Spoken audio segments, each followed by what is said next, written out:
Bilis! Para sa magandang ani, magdiwang tayo mga kumpadre. Boss, mukhang swerte talaga ang buwan na to para sa inyo Marami tayong naani. Hindi tumuloy yung masamang panahon.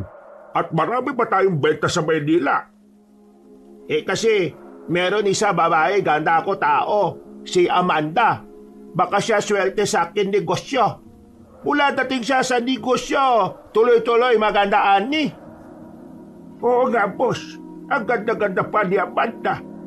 Baka kailangan lang talaga namin maglagay pa ng maraming maganda para naman mas lalong gumanda rin ang ating ani. Alam niyo yon mga pare, yung kapag maganda ang nasa negosyo mo, nahahawa yung estado ng negosyo. Saan mo naman nalaman niyang ganyang kasabihan? Wala naman akong naririnig na ganyan dati pa. Ano ka ba naman pare? Hindi ito kasabihan. Proven and tested na ito. Marami akong kakilalang negosyante na puro magaganda tauhan. Kaya magaganda rin ang takbo ng mga negosyo nila. Tama si Pari Toti. Dapat ako lagay dami maganda. Para pag ako punta bukid, ako kita agad maganda. Ako agad ganda mood sa umaga. Parang type ko si Amanda. Ilang taon na ba yung babaeng yon? Pakaalam ko, si Amanda 18 years old. Pero mukha siya 20 pataas kasi matangkad na babae. Kung type mo Amanda, sige, wala problema. Bahala ka, ikaw pulma sa kanya. Ako di pwede. Galit misis ko, baka ako baril nun. Marami sa ulo. Kumpadre, maya ka naman. Ang bata pa ni Amanda. Ikaw matanda ka na, senior ka na.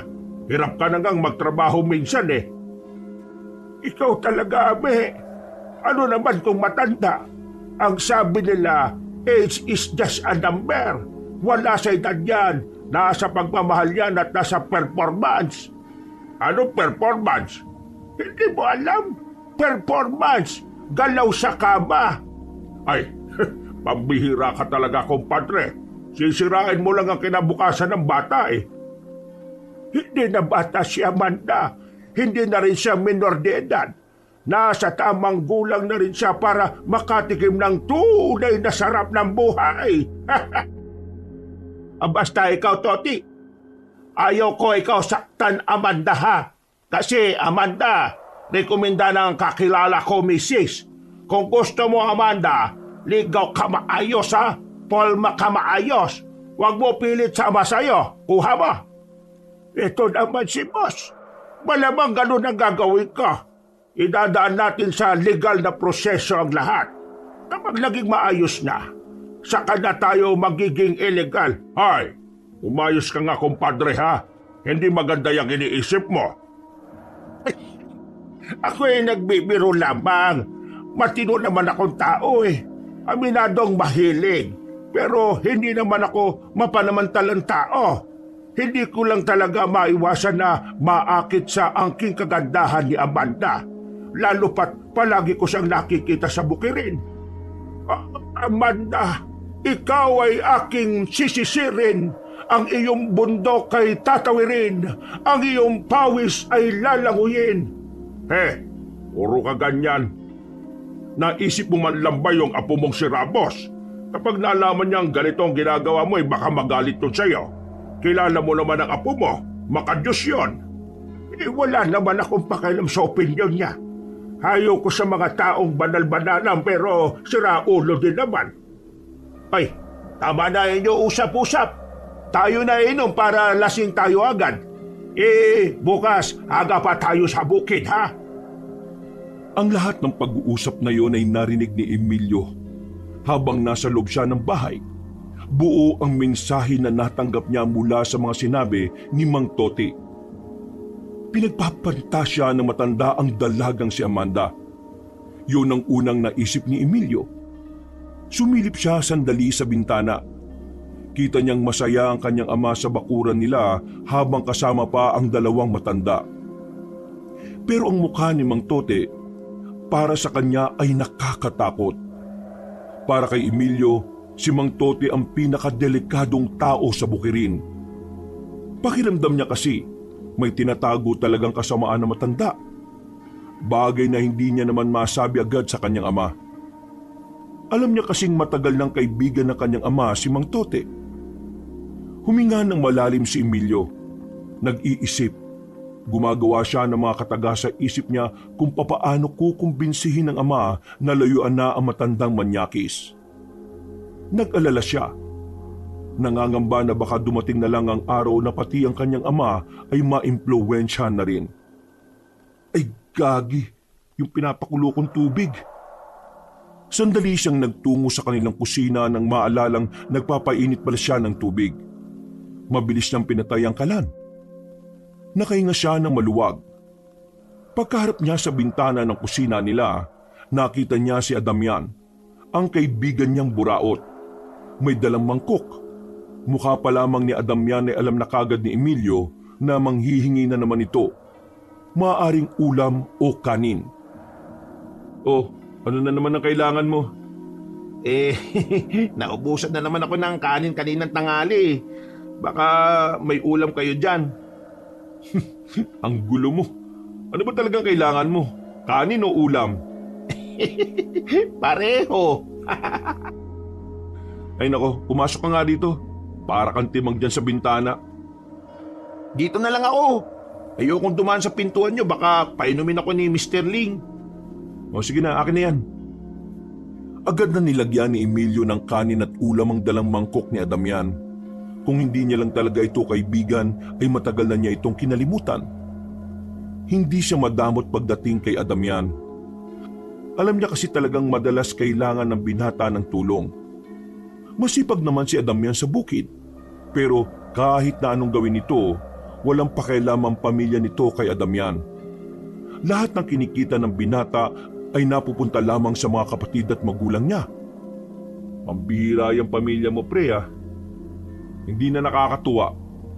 Nakakapagbigay ka naman sa bahay ninyo pero ikaw pa ang hindi natitirhan na makakain. Pasensya na. Last ko na talagang hingi ito. Ibuhos ko kaya tong bagong kulong tubig sa mukha mo. Hindi naman yun yung pinupunto ko eh. Wala akong problema kahit kainin mo pa lahat ng pagkain dito ngayon. Dalawa lang naman kami ni tatay eh. Laging sobra yung pagkain namin. Ang sinasabi ko lang naman, matuto ko naman pahalagan yung sarili mo. Ang sipag-sipag mo sa trabaho tapos ganyan ang trato nila sa'yo. Simpleng kanin at ulam eh, hindi ka matirhan? Anong tingin nila sa'yo, kalabaw? Yung kalabaw nga nagugutom eh. Ikaw pa kaya na mukhang kalabaw lang? Ay, grabe sa mukhang kalabaw ah. Pre, bilang kaibigan mo, ayaw kong ginaganyan ka ng pamilya mo. Mahalin mo sarili mo. Unahin mo ang sarili mo. Hindi masama minsan maging makasarili, lalo na kung naibigay mo naman lahat ng makakaya mo para sa kanila. Mag-isip-isip ka nga. Kung ganyan ka pa rin sa mga susunod na taon, hindi na ako magtataka kung itatakwil ka nila kapag ikaw naman ang nawalan. Hindi nakapagsalita ang lalaking si Adamian. Tahimik lang itong ngumunguya at bakas ang lungkot sa kanyang mukha. Si Emilio naman, nakakaramdam pa rin ng awa para sa kaibigan. Sobrang bait kasi talaga ni Adamian.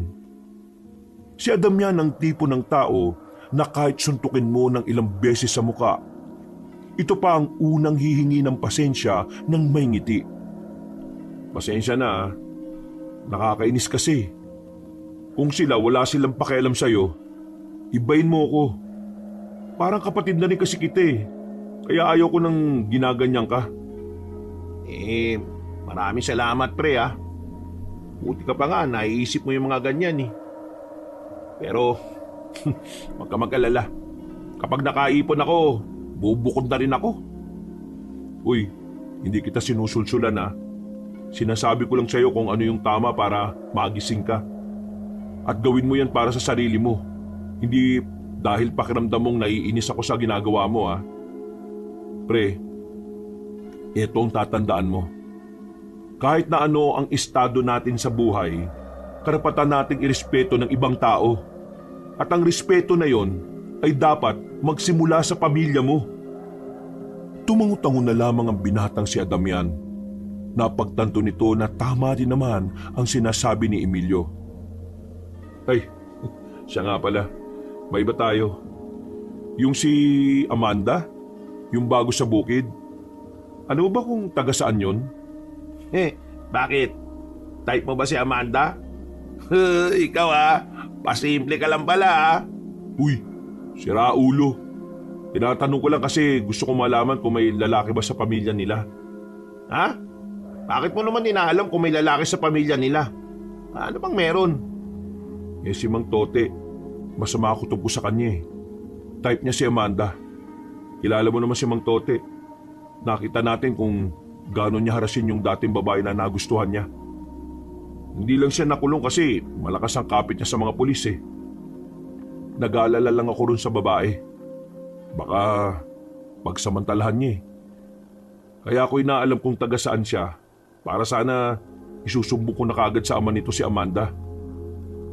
Kapag ginawa mo naman yan, baka naman kayo ni Mang Ami ang mag-away. Magagalit ang papa mo. Bakit siya magagalit? Kaligtasan lang naman ni Amanda ang dahilan kung bakit ko to gagawin. Wala naman siguro masama, di ba? Paano yung tropa natin, si Ramos? Ay, oo nga no. Baka mamaya sumama yung loob niya kasi pwedeng makulong yung lolo niya. Yan ang sinasabi ko sa'yo. Kaya dapat pag-isipan mo ng maigi yan. Hindi lang naman si Mang Tote yung maapektuhan dito si Ramos rin. Oo, pero maiintindihan naman niya siguro yung gagawin ko. Makatwira namang mag-isip yun eh. Hayaan mo na lang kasi. Ang maganda natin gawin, si Amanda ang kausapin natin na umiwas siya kay Mang Tote. Sabagay, mas maganda nga yung naisip mo. Nag-thumbs up na lang si Emilio. Pagkatapos ng pag-uusap na yon, dakong hapon ay binalikan ni Emilio ang ginagawa niya sa bukid. Meron pa kasi siyang hindi natapos doon. Kailangan na niyang tapusin yon bago pa makita ng inchik nilang boss. Bago magabi, dapat matapos ko na to. Papasok na sana si Emilio sa maliit na bakod na ginawa niya nang biglang nakita niya ang dalagang si Amanda. May dala-dala itong pandilig. Marumi ang paa at kamay. Puno ng lupa. Napatingin din ng babae sa kanya at ngumiti ng bahagya. Amanda, anong ginagawa mo dito? 5:00 na. Hindi ba wala namang tayong pasok ngayon? May hindi kasi ako natapos kahapon. Sinabihan ako ni Mr. Ning na dapat matapos ko raw to bago ang bukas. Kaya binalikan ko. Ganun ba? Kanina ka pa ba? Oo, kanina pa ako. Patapos na rin naman ako ikaw? Meron din akong hindi natapos kahapon. Kaya heto, binalikan ko rin. Tatapusin ko rin ngayon bago sana gumabi. Gusto mo tulungan na kita? Naku, may ginagawa ka pa nga yata Tulungan mo na lang akong iligpit yung mga gamit ko. Tapos, tutulungan na rin kita sa gagawin mo. Para madali ka nang matapos. Hindi ka dapat nagpapagabi rito bakit naman? May mumu ba rito? Nagtaka si Emilio nang biglang maging seryoso ang mukha ng dalaga. Lumapit ito ng bagya sa kanya at nagsalita. Nung nakaraan kasi kapag inaabot ako ng gabi, may matandang babae na lagi kong nakikita doon sa bandang yon. Isang beses, nilapitan niya ako at tinanong kung anong pangalan ko. Hindi ko sinabi, pero nakatingin lang siya sa akin. Nakangiti pa. Nakakatakot yung ngiti niya. Ha? Totoo ba yung sinasabi mo? Bakit hindi mo kagad sinabi kay Mr. Ling yan? Para magawa ng aksyon. Baka mamaya masamang tao pala yung matandang yun. Sinabi ko nung nakaraan pero hindi niya ako pinagtuunan ng pansin Ang sabi niya lang sa akin, baka baliw lang. Wala talaga tayong aasahan dyan sa amo natin Puro pera lang kasi yung nasa isip nun Pero ikaw huwag ka na magpapagabi. Kung gagabihin ka man, magsasabi ka sa akin o kaya kay Adam yan para kahit na papano may kasama ka.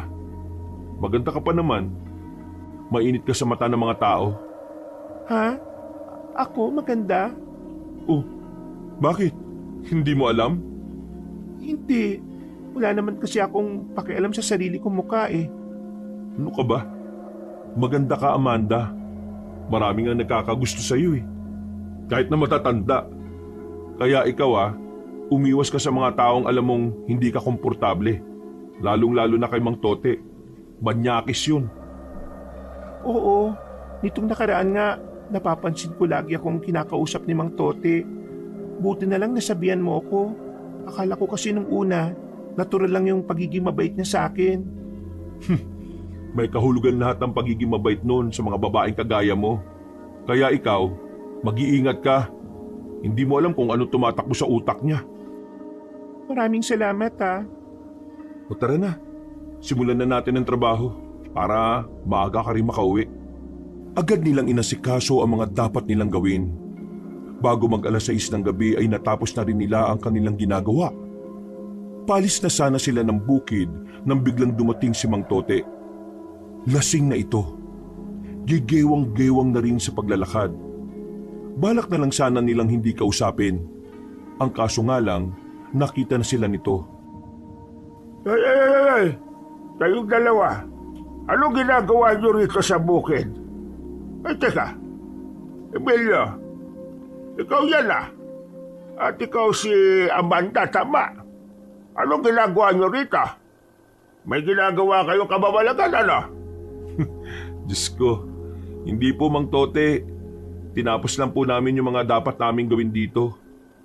Kayo po ba? Bakit kayo naririto? Tapos na po ba kayo mag-inuman nila tatay? Tapos na kanina pa. Naisip ko lang namang pumunta rito. Sakto naman na narito pala ang gusto kong makita. Amanda, gusto mo bang ihatid na kita sa inyo? Alam mo na ang panahon ngayon, maraming masama loob. Ay hindi na po. Kay Emilio na lang po ako magpapatid. Lasing na po kasi kayo eh. Baka kung ano pang mangyari sa inyo pagbalik ninyo. Kay Emilio ka magpapahatid. Wala namang magagawa ang binatang yan kapag nalagay ka sa alaganin. Hindi kagaya ko. Sa dami ng karanasan ko sa buhay, talagang may pagtatanggol kita sa kahit na sino. Hindi na po talaga. Nagulat sila nang hawakan ni Mang Tote ang kamay ng dalaga. Kita ni Emilio ang takot sa mukha ni Amanda. Kaya naman agad na inalis ni Emilio ang kamay na matanda. Nagalit naman si Mang Tote sa kanyang ginawa. Agawin mo, Emilio! Ginagawa ko lang po kung anong tingin ko na nararapat para kay Amanda. Huwag ka nga makialam. Umuwi ka na sa inyo. At ako nang bahala kay... Ayaw niya nga po sa inyo. Pasensya na po Amanda, tara na. Ihatid na kita. Ba't kinakalaban mo ba ako? Naku, hindi po. Bakit naman po kita kakalabanin? Wala naman po kayong ginagawa sa akin. Ang ginagawa ko lang naman po ay tinutulungan ko si Amanda. Mang Tote, sige na po. Hayaan niyo na po kami makaalis. Emilio, tandaan mo ito Huwag kang haharang-harang sa daraanan ko. Haharang po ako palagi sa daraanan nyo kapag alam kong mali ang ginagawa ninyo. At alam kong ganoon din naman ang gagawin ni Ramos kapag nalaman niya ang mga ginagawa nyo Hinawakan na ni Emilio ang kamay ng babae. Hindi na nila inintindi pa ang matandang lalaki. Galit na galit si Mang Tote nang iwan nila yon. Pinagsisisipa pa na matanda ang bakod. Nakahinga naman silang dalawa na maluwag. Napangiti na lamang si Emilio habang naglalakad sila paalis. Akala ko papalag pa Maraming salamat Alam mo, ikaw lang talaga matinong lalaki na nakilala ko sa bukid. At sila may pagnanasa sa akin Matinuri naman si Adam yan. Hindi mo lang nakikita kasi nasa delivery lagi yun. Sigurado ko kapag nakilala mo yun, matutuwa ka rin sa kanya. Nakakatuwa naman kayo. Pero, eto matanong ko lang. Hindi kita pinipilit na sagutin to. Kung ayaw mo, ayos lang naman Sino ba kasama mo sa bahay? Kasama sa bahay? Si Mama lang. Ha? Nasaan ang papa mo? Wala na si Papa. Namatay siya nung 9 na taong gulang pa lang ako. Namatay siya sa kulam. Ano? Kulam? Totoo ba yun? Oo, totoo yun. Alam mo ba kung ano pang nakakawindang? Ano?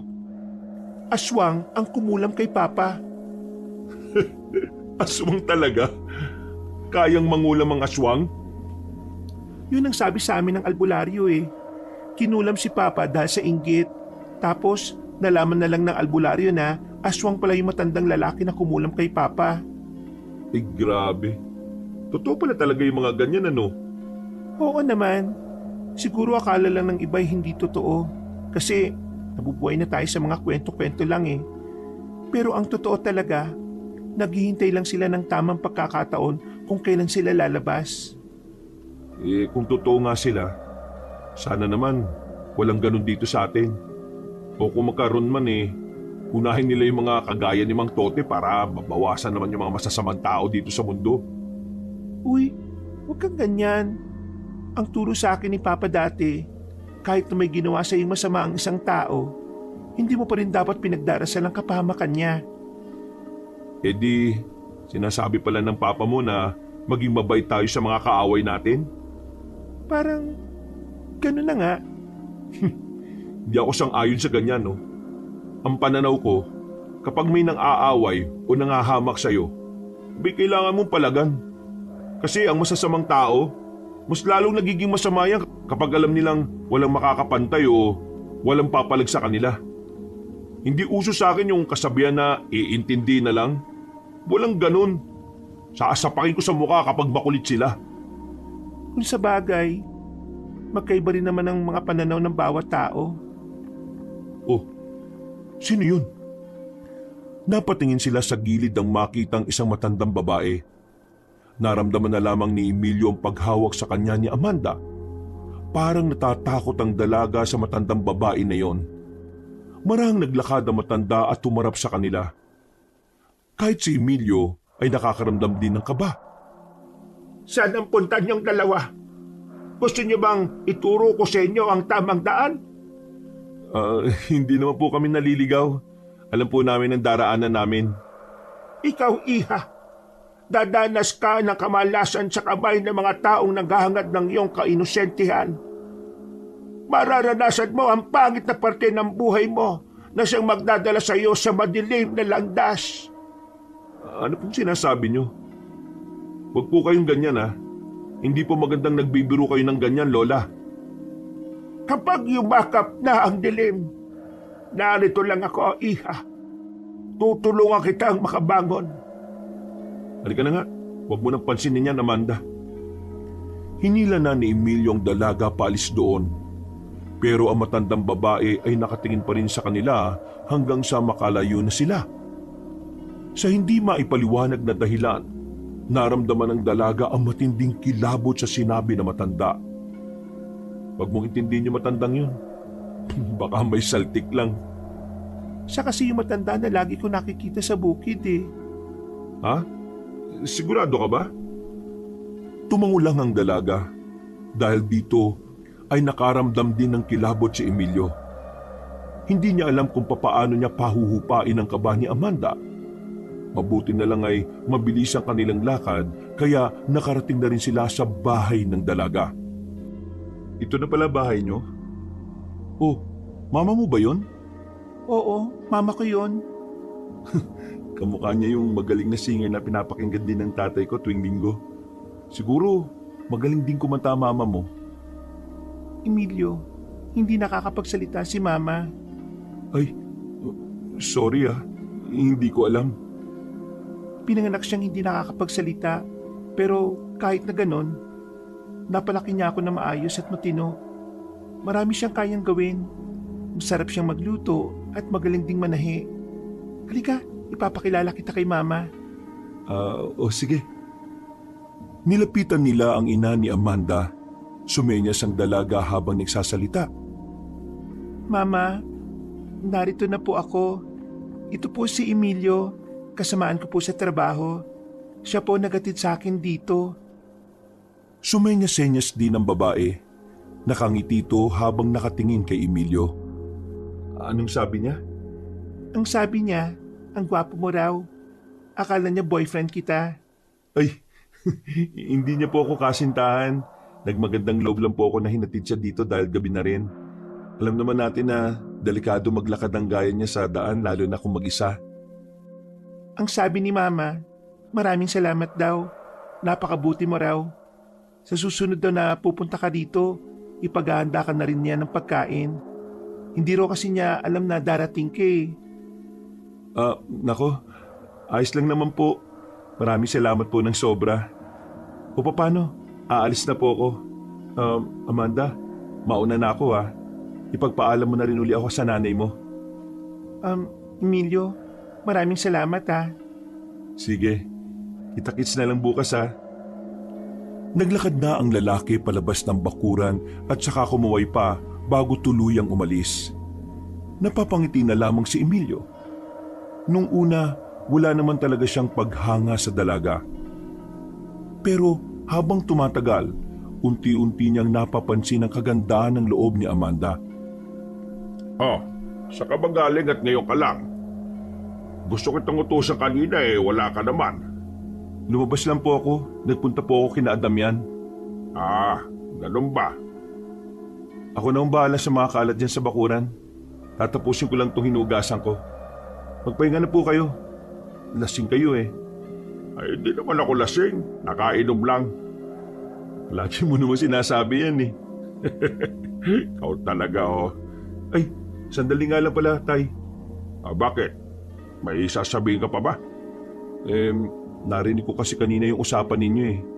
Yung sinasabi ni Mang Toti na type niya si Amanda. Yun ba?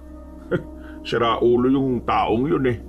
Sinabihan ko na nga na itigil niya yung kamanya-kanya kasi bata pa si Amanda. May pangarap pa yun sa buhay. Kaso, makulit talaga tong si Tote eh. Ayaw magpaawat.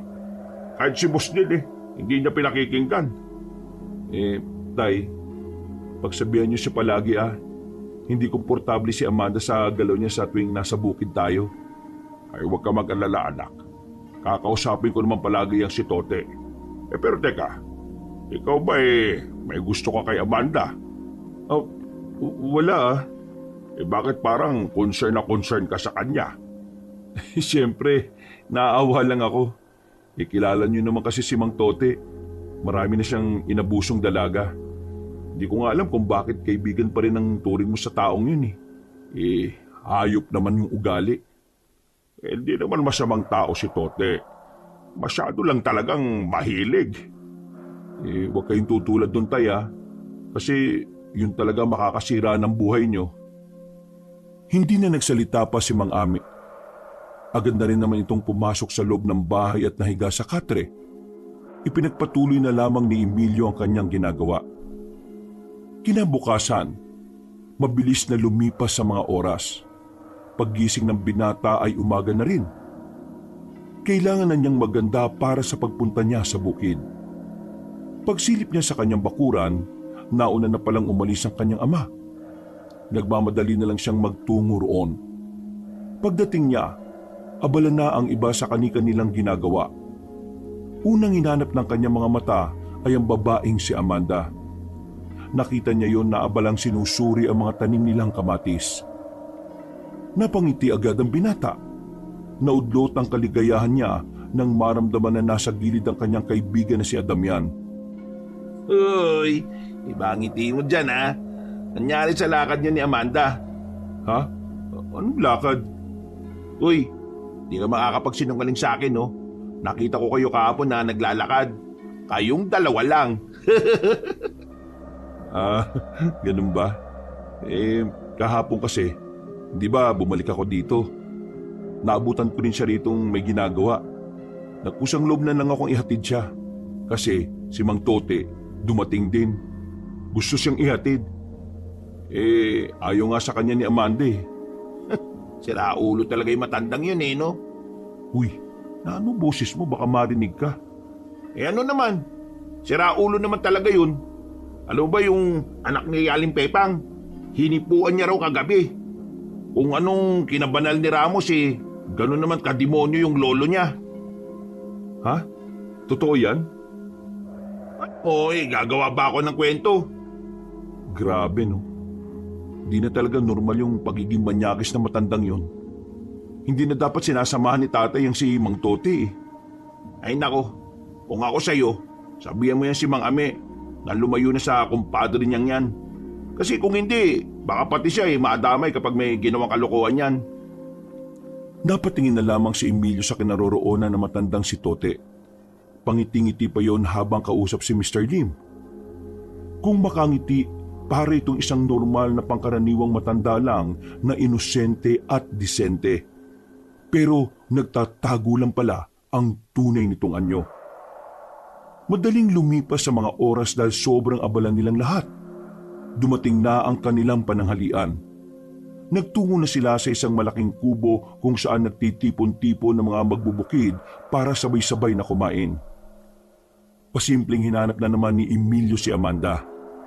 Binabantayan niya ito. Oh, kanina ka pa tingin ng tingin dyan ah. Lapitan mo na kaya? Nilalapitan ko talaga yan para hindi malapitan ni Mang Tote.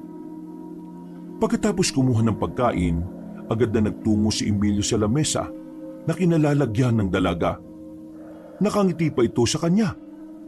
Parang biglang nagkaroon ng sigla si Amanda nang tumabi siya roon. Sarap ng ulam mo ah. Luto ito ni Mama. Gusto mo ba? Para matikman mo yung luto ng nanay ko? Sigurado ka ba? Hindi kasi ako tatanggi. Oo naman oh. Sige na, kumuha ka na. Naku, maraming salamat ha.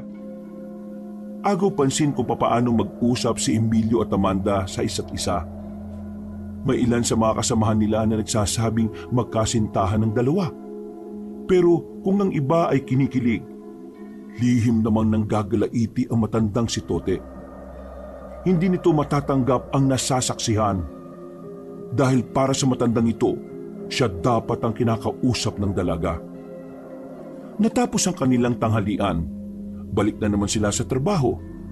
Nagtaka na lamang si Emilio nang makitang tinatawag ni Mang Tote si Amanda. Narinig niya na pinapapunta ni Mr. Ding ang dalaga sa quarters nito. Masama agad ang kutob ni Emilio. Kaya itinigil niya ang kanyang ginagawa. Lihim siyang sumunod doon. Hindi naman kalayuan ang quarters ni Mr. Ding kaya nakarating agad si Emilio. Pinakinggan niya ang mga usapan sa loob. Pinatawag niyo raw po ako? Oo, ikaw akin patawag kasi ako merong magandang offer sa'yo. Pansin ko kasi ikaw ganda. Parang di bagay ikaw hawak lupa. Ano pong ibig niyo sabihin? Ako, gawa ba ko negosyo? Bebenta ko produkto gawa sa prutas. Pero bago yung benta sa merkado, ako kailangan tulong mo. Ano po may tutulong ko? Pagsasaka lang po ang alam ko eh. Tote, ikaw paliwanag sa babae ito. Manda, maganda ka kasi. Kaya naisip lang namin na ilagay ka kung saan ka bagay. Magpapagawa kasi si Mr. Ling ng sabon na negosyo. At ikaw ang gusto namin kunin na modelo. Mabuti ka kasi at makinis. Hindi ko po kaya yan. Wala po akong talento sa pagmumodelo. Huwag mong sabihin yan. Hindi naman mahirap ang ipagagawa namin sa iyo. Kailangan mo lang mag-posing-posing. Ako, marunong ako. Kasi ang trabaho ko noon photographer ako. Halika rito. Narito, meron akong camera. Subukan natin. Hindi ko po talaga kaya. Kaya mo yan. Gawin mo lang ang sasabihin ko. Tumayo ka dyan. Yan, ganyan. Tapos, tanggalin mo yung 2 botones ng damit mo. Po? Para litaw na litaw ang kinis ng balat mo. Kailangan natin tong gawin. Hindi po. Hindi ko po kaya ang mga ganito. Mabilis na naglakad palabas ng quarters ang dalaga. Pero hinabol ito ni Mang Tote. Mabuti na lamang ay naroon si Emilio. Hinawakan ng binata ang dalaga. Hindi na nakalapit si Mang Tote. Ikaw pala, Emilio. Ano gawa mo rito? Hindi naman kita patawag Hindi ka ba natuturuan ng magandang asal ni Ame? Nakikialam ka na lang palagi. Naharas niyo si Amanda eh. Hindi niya gusto ang pinagagawa niyo pero pinipilit niyo. Ano pinagsasasabi mo? Akala mo kung sino itong maraming alam? Binibigyan namin siya ng trabaho na naaangkop sa ganda niya. Hindi ako naniniwala na gusto siyang bigyan ng trabaho. Gusto niya lang makita yung katawan niya eh. Kilalang kilala kita, Mang Tote. Kilalang kilala kita. Amoy na amoy ang pakay mo eh. At ikaw, Mr. Lim nakakadismaya ka. Hindi ko inakala na ikaw pa yung tutulong at kukonsinti sa ginagawa ni Mang Tote. Ang babastos niyong matatanda. Abat, napakawalang hiya mo Ano karapatan mong sabihin ang ganyan ang boss natin? Napakawalang kwenta mo Ay, teka lang. Ano ba nangyayari dito? Ito anak mo. Masyadong angas sa akin. Bastos siya sa akin. Di siya marunong galang sa matanda. Kahit ako boss ninyo, bastos niya ako. Totoo ba sinasabi ni boss? Hindi totoong binastos ko sila. Ipinagtatanggol ko lang si Amanda. May pinapagawa sila kay Amanda na hindi niya gusto eh. Kunwari pang gagawing modelo ng sabon si Amanda. Pero ang totoo, gusto nila na makita yung katawan nito. Tapos, itong boss natin, kunwari ayaw pa nung una. Pero siya pa mismo ang kumukonsinti sa kamanya ka ni Mang Tote. Palibasa, matatanda na kaya wala nang napatol eh. Hoy, bibig mo, Emilio. Ano? Kita mo, Ame? Ganyan kabastos yung anak mo. Dahil lang nagsiselo siya. Gagawin niya ito sa amin. Sa boss natin. Ano bang pinakain mo sa anak mong yan? At bakit hindi ba lang tinubuan ang kabutihang loob? Anak, mag-uusap tayo sa bahay ha. Amanda, umuwi ka na muna sa inyo. Babastusin ka lang na matatanda rito eh. Hindi na pinansin ni Emilio ang tatlong matanda at dali-dali na lamang silang umalis. Nang makalayo na sila sa bukid, ay saka lamang sila nakahinga na maluwag. Pasensya ka na't nadadamay ka pa. Baka mawala ka ng trabaho dahil sa akin. Ayos lang. Matagal ko na namang gustong umalis doon eh. Ikaw lang naman ang dahilan kung bakit ako nandun. Ha? Ano ibig mo sabihin, Emilio? Ayaw kong binabastos ka ng mga tao. Nagagalit ako. Ayaw kong nahihirapan ka. Basta, ayaw kong tinatrato ka nila ng ganun. May gusto ka ba sa akin? Bakit? Mukha bang wala? Bakit? Anong bakit? Hindi ka naman mahirap magustuhan eh. Lahat ng kailangan ng isang lalaki sa isang babae, makikita sa'yo. Pasensya ka na pero wala pa kasi sa isip ko mga ganitong bagay eh. Mas gusto kong unahin si Mama. Hindi naman kita pinipilit na ibalik mo kung ano ang mga kaya kong ibigay. Ang mahalaga lang naman sa akin ngayon, malaman mong gusto kita. Maraming salamat at naiintindihan mo ko. Amanda, hanggat nandito ko, hindi ko hahayaan na mapahama ka. Gawin mo akong sandalan at sumbungan. Pangako, lagi lang ako nasa tabi mo. Isang matamis na ngiti ang pinakita ng dalaga. Masaya na rin naman si Emilio dahil doon. Ang iniisip na lamang niya ay ang kaligtasan ng babaeng minamahal niya. Masaya na sana ang binata dahil sa wakas ay nagkaroon na rin siya ng pagkakataong makapagtapat. Ang kaso nga lang, naghihintay na pala ang kanyang ama sa kanilang bahay. Nakita niya agad ang kanyang ama na nasa lamesa, umiinom ng lambanog mag-isa. Tumingin ito sa kanya ng seryoso. Akala niya ay makakadiretso na siya sa kwarto niya pero bigla siyang tinawag ng ama. Halika na muna rito. Mag-uusap tayong dalawa. Kung tungkol ito sa kanina, huwag niyo akong kakausapin kung ipagtatanggol niyo lang silang dalawa. Alam mo ba kung ano nangyari? Tinanggal ka sa trabaho. Nagmakaawa ako sa kanila para lang hindi ka alisin. Nagmukha akong tanga dahil sa kagagawan mo. Huwag niyo sa akin isisi yung bagay na yan. Kasi una pa lang naman, sinabi ko na sa inyong hindi ko gusto magtrabaho sa kanila. May gusto akong pasukan nun, pero pinilit niyo ako.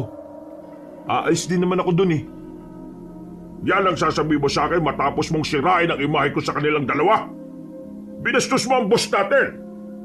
Maiintindihan ko kung si Toti lang eh. Pero dinamay mo pang Dahil wala siyang ginawa para pigilan ang kamanyakan ni Mang Tote. Pinayagan niya pa eh. At sila pa mismo ang umisip ng kawalang hiyaan na yun. Hindi mo alam ang totoong nangyari kasi wala ka rin naman pakikinggan kundi ang mga kumpadre mo lang eh. Hoy, kailangan pa natutong gumanyan, ha? Dahil sa babaeng yun, kaya ka nagbago. Tignan mo sarili mo. Nagagawa mo na rin ako sigawan. Dahil wala ka sa ayos. Sa halip na sabihin mo kina Mang Tote at Mr. Ling na mali yung ginawa nila, wala ka man lang sinabi. Tahimik ka. Tikom ang bibig mo dahil may trabaho akong iniingatan. Tingin mo kapag kinalaban ko sila, mabubuhay tayo. Nakakalimutan mo na yata, Emilio. Malaki ang utang natin kay Mr. Ling. Siya ang sumagot sa pampahospital ko noon. At hanggang ngayon, hindi ko pa rin yung tapos bayaran. Pero hindi ibig sabihin nun eh, na parang pinapahawakan mo na ang buhay mo sa kanya. May utang ka sa kanya, oo. Pero hindi kanya pag-aari. Kailangan mong bayaran ng utang mo sa kanya pero hindi ibig sabihin nun eh, magbubulag-bulagan ka na sa lahat ng mga nangyayaring hindi maganda. Naririnig mo pa ba yung mga sinasabi mo? Para kang walang pakialam sa tama, tay. Hindi na ikaw yan. Ikaw ang nagbago, tay, hindi ako. Namulat lang ako sa katotohanan. Habang kayo, unti-unti kayong nabubulag. Hindi ko gagawin yan. Ayoko lang na maraming drama.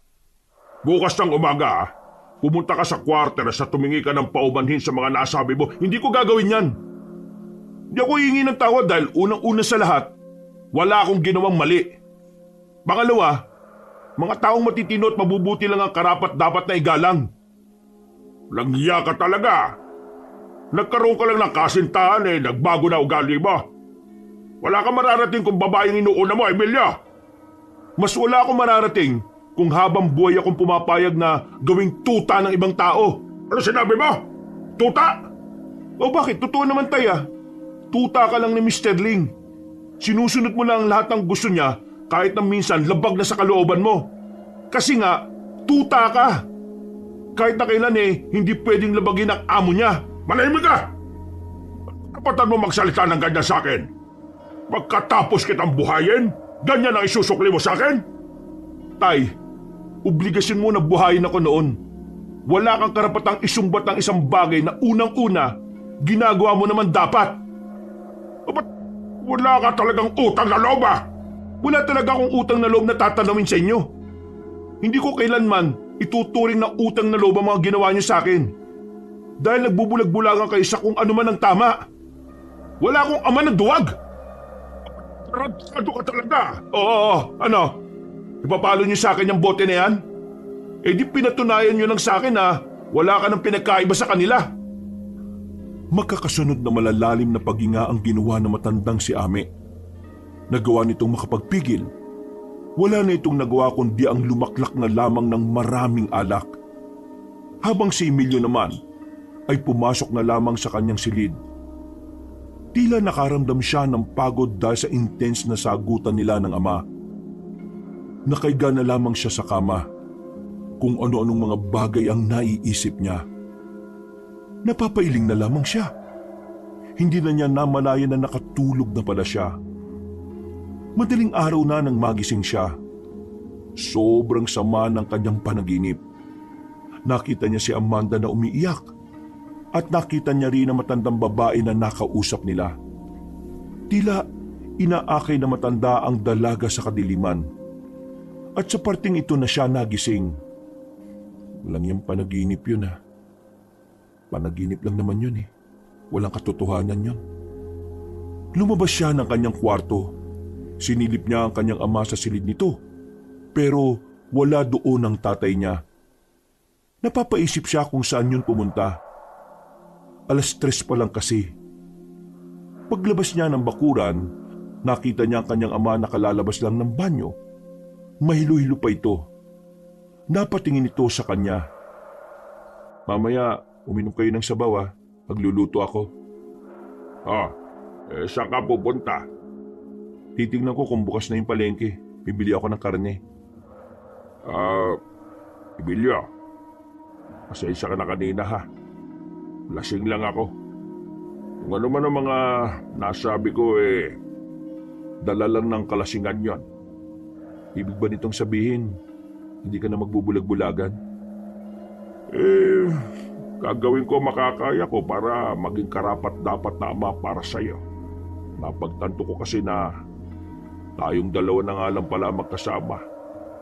Kung mawawala ka pa sa akin wala na akong pamilya. Mabuti naman po't naisip niyo yun.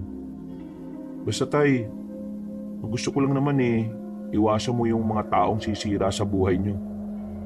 Sige na po, alis na po ako. Baka maunahan pa ako sa sariwang karne. Naglakad ang binata paalis. Mga ilang sandali lang, nakarating na rin naman siya sa palengke. Iilan pa lang ang nakabukas. Lalapit na sana siya nang makita niya ang matandang babae. Lumapit sa kanya matandang babae. Nakangiti na naman ito na parabang may gusto na namang sabihing kawirduhan.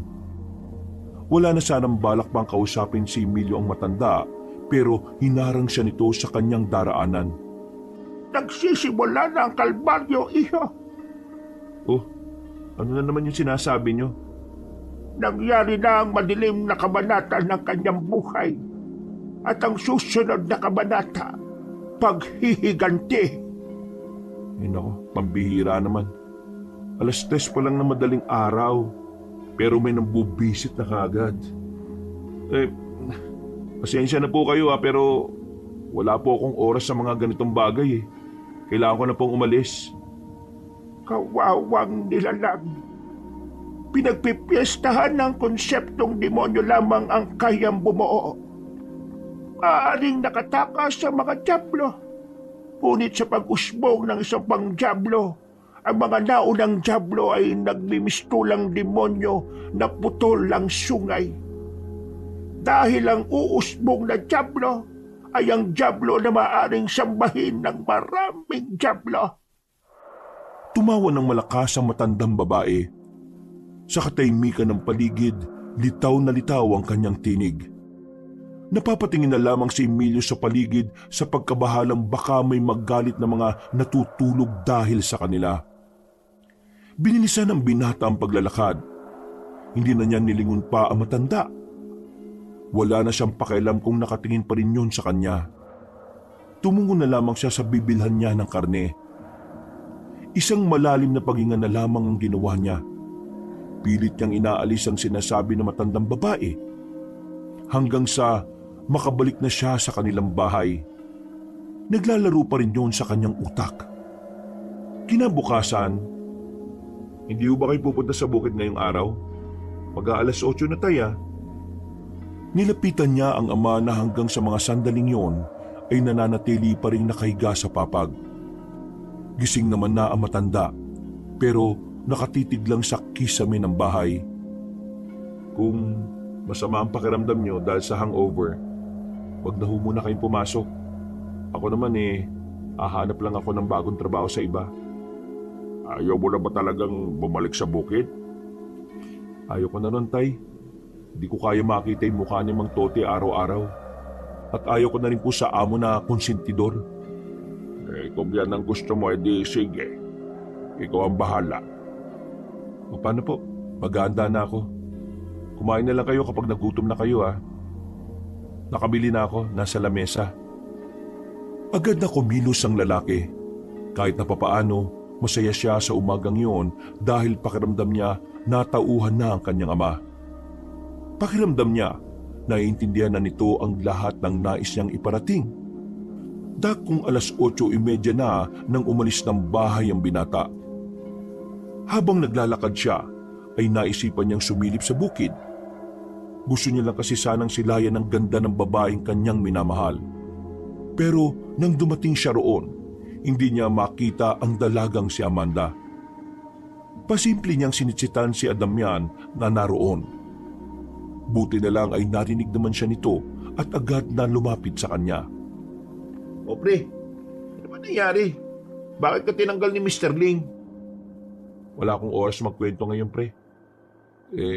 Nakita mo ba si Amanda rito? Bakit parang wala siya? Ah, si Amanda? Kanina pala, sinabi ni Mr. Ling na umalis na si Amanda. Kanina, sinermonan nga kami ni Mr. Ling bago kami magsimula Sabi niya, huwag raw kaming tutulad sa'yo at pati na rin kay Amanda na mas pinili ang kalandian kaysa trabaho. Ha? Sira ulo lang talaga yung amo natin no? Pero hindi ako makapaniwala na umalis na rito si Amanda. Ang sabi niya kasi sa akin kailangan niya ng trabaho para sa mama niya. Bakit hindi mo na lang siya puntahan? Total, alam mo naman yung tinitiran niya. Gusto ko nga sana. Pero, samahan mo nga ako. Ha? Samahan? Baliw ka ba? Nasa kalagitnaan ako ng trabaho. Siyempre, mamayang gabi pagkatapos mo dyan. Okay, sige. Mamayang gabi. Sasamahan kita pagkatapos namin dito. Sige, maraming salamat pre Alis na ako. Nahanap na ako ng bagong trabaho Yung hindi sira ulo at manyakis yung amo. Naglakad na lang ang binata patungo sa sasakyan. Mga bandang 10:00, narating na rin naman niya ang bayan. Marami siyang pinagpasahan ng kanyang mga application. Pero halos lahat ng yon, sinabing tatawagan na lamang siya. Kapag gano'n ang tugon sa kanya, medyo hindi na niya inaasahan yon.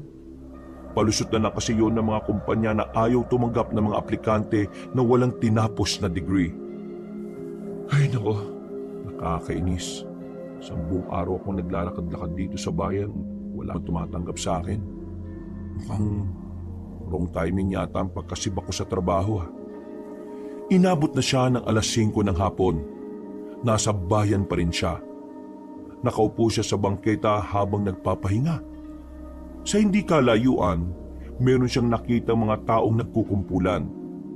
Nakatingin ang mga yon sa ibaba ng ilog. Naintriga siya, pero dahil sa pagod, hindi na siya lumapit. Basta narinig na lamang niya na merong natagpo ang bangkay. Sumakay na lamang siya ng tricycle at nagtungo na lang sa bahay nila Adamian. Oh, ano nangyari? 6:00 na. Akala ko ba pagkatapos ng trabaho namin, aalis tayo? Di ba nga napag-usapan natin gabi? Oo na. Pero, kumusta? Ano nangyari sa paghahanap mo ng trabaho? Walang tumanggap Naiisip ko nga, baka kailangan talaga nila na may diploma. Ganyan talaga pre. Ang dami na rin kasing naghahanap ng trabaho ngayon Pero hindi gaya natin, sila may diploma. Kaya sila talaga ang inuuna. Pero tingin mo, ayos lang kaya si Amanda? Kawawa naman siya kasi, di ba sabi mo, may nanay siya na nagtitake ng gamot? Oo nga, iniisip ko nga Umalis ba talaga siya o pinaalis lang din siya kagaya ko? Si Amanda? Papaalisin? Malabo yan pre. Di ba nga, si Mang Tote, gustong-gusto na naroon si Amanda, pati na rin yung amo nating inchik. Basta, malalaman natin ang sagot kapag naroon na tayo kina Amanda. Ay pre, siya nga pala. Yung mama ni Amanda, hindi nakakapagsalita pero medyo nakakarinig daw ng konti. Pero konti lang. Nakakaintindi ka ba ng senyas? Oo, nakakaintindi ako. Di ba nga yung pinsan ko, yung sa side nila papa, PP yun. Doon ako natuto. Mabuti naman at marunong ka. Para kapag humarap tayo, ikaw na lang yung translator. Natuwa na lamang ang 2 binata sa usapan nilang yon. Makalipas lang ang ilang minuto, narating na rin nila ang lugar nila Amanda. Natanaw agad nila ang bahay ng dalaga dahil nasa bungad lamang yon. Lumapit sila roon. Nakita nila ang matandang babae na nasa bakuran. Abalang-abala sa pagluluto. Lumapit ito agad sa kanila at sumenyas. Anong sabi pre? Tinatanong niya tayo kung pumasok daw sa bukid si Amanda. Si Amanda raw kasi pre, kagabi pa raw hindi umuwi. Ha? Paano hindi pa umuwi? Hinatid ko yun. Lumabas daw kasi si Amanda noon, pero hindi na raw bumalik. Pre, Ibig sabihin, hindi totoong nag-resign si Amanda. Nawala lang talaga. Isa naman siya magpupunta. Nay, wala bang nasabi sa inyo si Amanda kung saan siya pupunta? Wala raw, pre. Basta nung lumabas daw siya, nakapambay lang din. Sa puntong ito, tila biglang dumaloy ang kaba sa kalooban ni Emilio. Hindi niya alam kung ano ang kanyang iisipin. Nababahala siya. Para bang may kung anong bagay ang tila nagpapagulo ng kanyang buong sistema. Maya-maya, "Pre, masama kutob ko. O bakit? Ano bang naisip mo? Ayaw kong isipin, pero paano kung may nangyaring hindi maganda sa kanya?" Uy, wala nga magsalita ng ganyan, pre. Di maganda yan, ha? Isipin mo lang na baka may pinuntahan lang siya. O baka nahihiyang magsabi sa nanay niya na wala na siyang trabaho. Pagdasal na lang natin na sana nasa maayos na kalagayan na rin siya. Natigil ang kanilang usapan na makasalubong nila sa daan ang maglolo na si Ramos at Mang Tote. At sa hindi mapaliwanag na dahilan, tila may naramdaman na kakaiba si Emilio na magtama ang tingin nila na matandang lalaki. Oh, Adam yan, Emilio. Mabutit nakita ko kayong dalawa. Musta naman kayo? Ilang araw ko rin kayong hindi nakita. Eto, maayos naman ako. Ako, hindi ako maayos. Natanggal ako sa trabaho dahil sa kabastusan ng amo namin . At ang pinakababorito niyang trabahador, natuta ng manyak pa sa manyak. Nakita ni Emilio na tila nagbago ang ekspresyon sa mukha ni Mang Tote. Bumakas agad ang galit sa mukha nito. Pero walang pakialam si Emilio. Tinutukoy mo ba si Mr. Ling? At sino yung paborito niyang trabahador? Umalis na tayo at baka hinihintay na tayo ni Mr. Ling sa bahay niya. Tara na. Sandali lang, Lolo. Kailangan ko lang silang maimbita saglit. Emilio, Adam yan. Meron kasing Bible study ang grupo namin sa linggo. Baka pwede ko kayong maisama. Para naman, maiparinig ko rin sa inyo yung mga salita ng Diyos. Mas makikilala nyo rin ang mga salita at mensahe niya. Mahalaga ito. Kaya kung ayos lang, paunlakan nyo naman yung imbitasyon ko. Alam mo, wala rin talaga akong oras . Kasi bukod sa bukid, maghapon ang gawain namin. Ilang oras na lang ang pahinga ko sa gabi. Ikaw, Emilio, Kung meron man dapat na isama ka sa Bible study rito, siguro yun yung mga taong may masasamang budhi. Para naman kahit na papano makatikim sila ng kabutihan. ha? Pasensya na, Ramos, ha. Medyo wala talaga sa mood itong kaibigan natin . Pinag-aaralan mong salita ng Diyos, pero hindi mo nakikita yung demonyo sa sarili niyong tahanan? Anong klase ka, Ramos? Hindi kita maintindihan, Emilio. Sinabi na kasi umalis na tayo. Wala namang kwentang kausap ang mga taong yan. Akala mo kung sinong nakakataas sa Diyos. Iniimbita lang naman ng dami pang sinasabi. Hinila na ni Mang Toti ang binatang si Ramos. Tinapunan naman ni Emilio ng masamang tingin na matanda nang muli yung lumingon sa kanila. Dapat pala sinabi na natin, no? Total, mukha namang tanga si Ramos . Dapat hindi na natin inisip ang mararamdaman niya. Imposible kasing hindi niya alam ugali ng lolo niya . Kapag nalaman ko lang talaga na may kinalaman si Mang Toti sa pag-alis ni Amanda, hindi ko siya kailanman mapapatawad. Huminga na lamang ng malalim ang binatang si Emilio. Pero maya-maya lang din, umuwi na lang muna siya sa kanilang bahay. Pagdating niya, nakapagluto na ng hapunan ng kanyang ama. Masigla ang tatay niya. Hindi niya alam kung bakit, pero kahit papaano ay gusto na rin niya yon. Alam niya kasing maaaring bumabawi lang ang matandang lalaki sa kanya. Mabuti naman at narito ka na. Tara, dito na tayo sa bakuran kumain. Tay, alam niyo po ba na wala na si Amanda sa bukid? Ha? Paano wala? Ang sabi ni Adam yan kusang umalis ng trabaho. Hindi ko alam yan. Hindi ako pumasok ngayon, di ba? Masama kasi yung pakiramdam ko. Kumusta nga pala yung paghahanap mo ng trabaho? Walang tumanggap sa akin . Pero hindi pa rin ako babalik sa bukid. Ayaw ko nang makasama si Mang Tote at ayaw ko na rin maging amo yung inchik na yun. Wala naman na ako magagawa kung yan ang desisyon mo. Tay, hindi pa nakakauwi si Amanda sa kanila, sabi ng nanay niya eh. Ha? Bakit naman? Yun nga ang hindi ko pa rin talaga alam. Emilio! Emilio! Napatigil sila nang marinig si Adamyan na paparating. Natataranta ito. Pawis na pawis at makikita ang pagkabahala sa muka. Bakit ka ba parang natataranta? Ano ba nangyayari sa'yo? Emilio, si Amanda nakita na. Yung pala di mabuti. Patay na! Ano? Ano sinabi mo? Sabi ng mga pulis, nakita raw yung katawan ni Amanda na walang suot kahit na ano. Nakalutang sa ilog. Yung ilog sa bayan, malapit sa may sementeryo. Biglang nahirapang huminga ang binatang si Emilio nang marinig ang sinabing yon ng kanyang kaibigan. Sandali itong natameme. Nanlalambot ang tuhod niya. Pero nang matauhan, agad nitong tinakbo ang barangay kung saan naroon ang bangkay ng babae. Nang makarating sila, nakita na lamang niya ang katawan ni Amanda na nakatakip na ng dahon ng saging.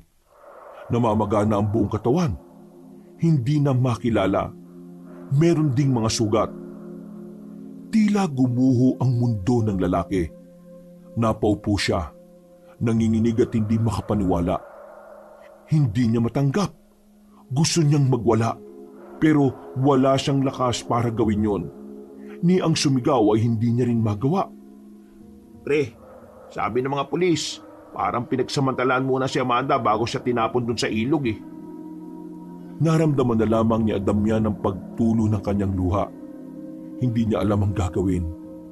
Ramdam niya lang ay ang masakit na sinapit ng dalaga. Maya-maya pa, dumating na rin ang nanay ni Amanda. Iyak ng iyak ang ali. Lupay-pay ito dahil sa sobrang stress na nararamdaman. Dinala sa ospital ang ina ng dalaga. Pero kinaumagahan, sumunod na ito kay Amanda. Ang sabi ng mga doktor, inatake raw sa puso. Sa isang iglap lang, nawala ang mag-ina.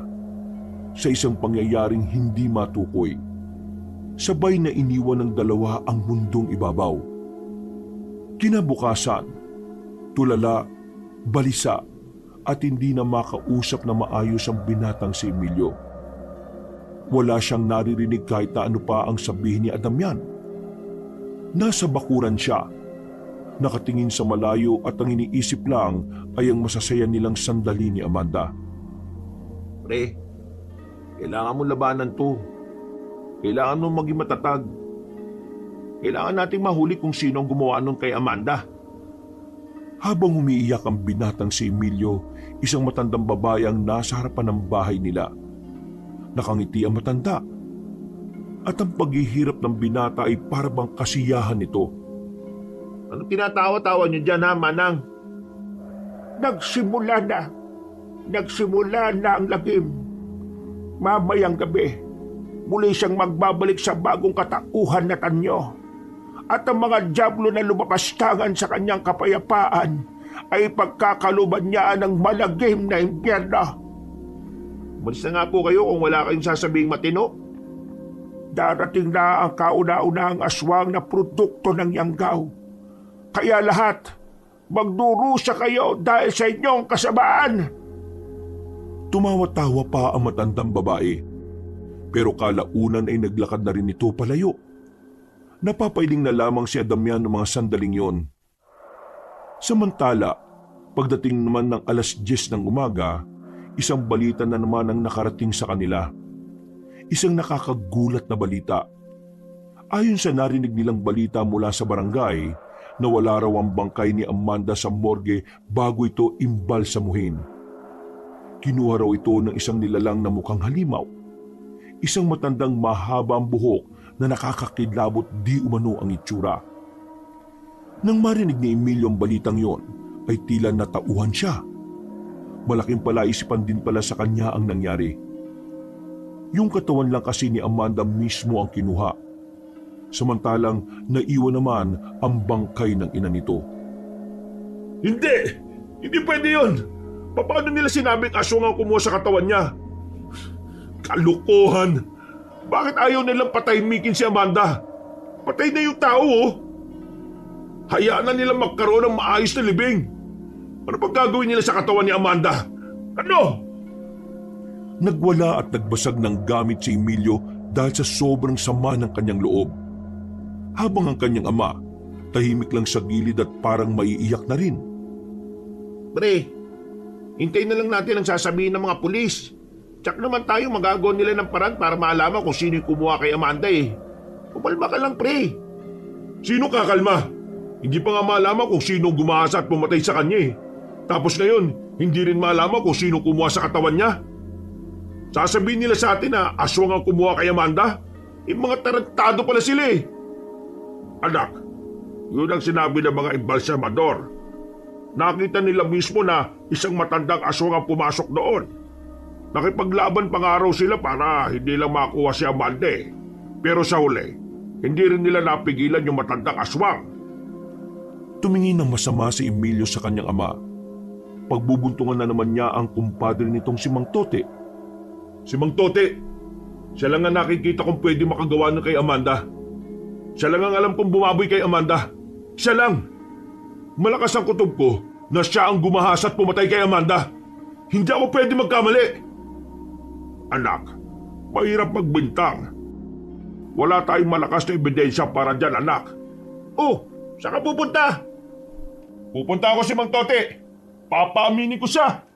Uy, sandali lang, pre. Tumakbo ang binata palabas ng kanilang bahay. Tumungo ito sa bahay na matandang si Tote. Sumakto naman na noong dumating sila roon, nagsisimula na ang Bible study na sinasagawa ni Ramos. Pero wala na siyang pakialam kahit na matakot sa kanya ang mga tao roon. Ang tanging hinanap ng kanyang mga mata, walang iba kundi si Mang Tote. Nakita niya yun sa loob ng bahay. Pinasok niya ang matanda at hinila palabas. Ano ba problema mo? Wala kang galang sa matanda. Uy, Emilio, lolo ko yan. Ano ba ginagawa mo? Alam ko na lolo mo to. Pero ikaw ba? Alam mo ba kung anong katarantaduhan ang ginagawa nito? Ito ang bumastos kay Amanda. Siya ang bumaboy kay Amanda at pumatay. Oh, anong sinasabi mo dyan? Hindi ganyan ang lolo ko. May takot siya sa Diyos, kaya hindi niya magagawa ang bagay na yan. May takot sa Diyos? Mukhang di mo kilala ng lubusan ng lolo mo ah. Huwag mo kong sinisiraan sa apo ka. Walang hiya ka, ikaw ang walang hiya. Palagi mong binabastos si Amanda sa bukid. Hindi lang siya, pati yung ibang babae doon, hinihipuan mo. Napakahayop mo. Pre, tama na yan. Hindi. Kailangan malaman ng lahat na nandito kung gaano kahayop ang matandang to. Demonyo ka! Mas masahol ka pa sa dyablo. Dapat sa'yo, masunog ka na sa impyerno kasama ng mga kumukonsinti sa kawalanghiyaan mo eh. Tumigil ka! Hindi mo ba alam na pwede kitang kasuhan sa ginagawa mo? Masyado ka mapalirang puri! Wala akong pakialam. Kasuhan mo ako kung kakasuhan mo ako. Basta hindi ako titigil. Hahanap at hahanap ako ng ebidensya. At ikaw ay papakulong ko. Ikaw! Ikaw ang nakikita kong gagawa nung kay Amanda. Tandaan mo ito, Mang Tote. Walang lihim na hindi nabubunyag. Kahit tabunan mo ng kasinungalingan ng mga nangyari, sisingaw pa rin ang baho mo. Hindi na maganda sinasabi mo ha. Patawarin ka sana ng Diyos sa lahat ng ikaw, Ramos. Matanong lang kita, sino bang Diyos ang sinasamba mo? At bakit hindi mo magawang makita ang kasamaan ng lolo mo? O baka naman nagbubulag-bulagan ka lang din? Diyos ko, tuluyan ang nilala mo ng dyablo ang isip mo. Kaibigan, kailangan kitang ipagdasal at nang sa ganun mawala ang galit at mood dyan sa dibdib. Hindi ko na kailangan ng dasal mo. Ang kailangan ko, hustisya. At ang hustisya na kailangan ko ay ibibigay sa akin ng totoong Diyos na siyang nakakaalam ng lahat na kahayupan ng lolo mo. Hindi na nakapagsalita pa ang maglolo sa matapang na sinabi ni Emilio noong mga sandaling yon. Natamimi ang dalawa, habang si Emilio naman wala man lang nararamdamang takot. Bumalik ng bahay ang binatang si Emilio. Tila nag-aapoy ang kanyang kalooban. Wala siyang ibang pinaghihinalaan kundi ang matandang yon. Tahimik lang si Emilio sa kanilang bakuran. Hawak-hawak niya ang isang bote ng alak. Hindi pa rin kasi humuhupa ang sakit na kanyang nararamdaman.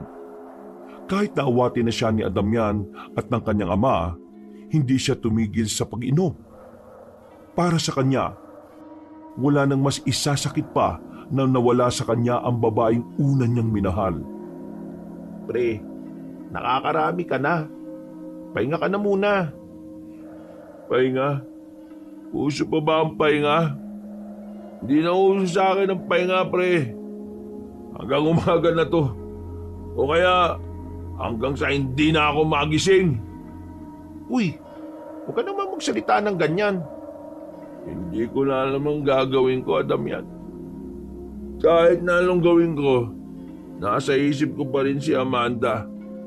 Hindi ko magawang kalimutan ang sakit na nararamdaman ko, pre. Naintindihan naman kita eh.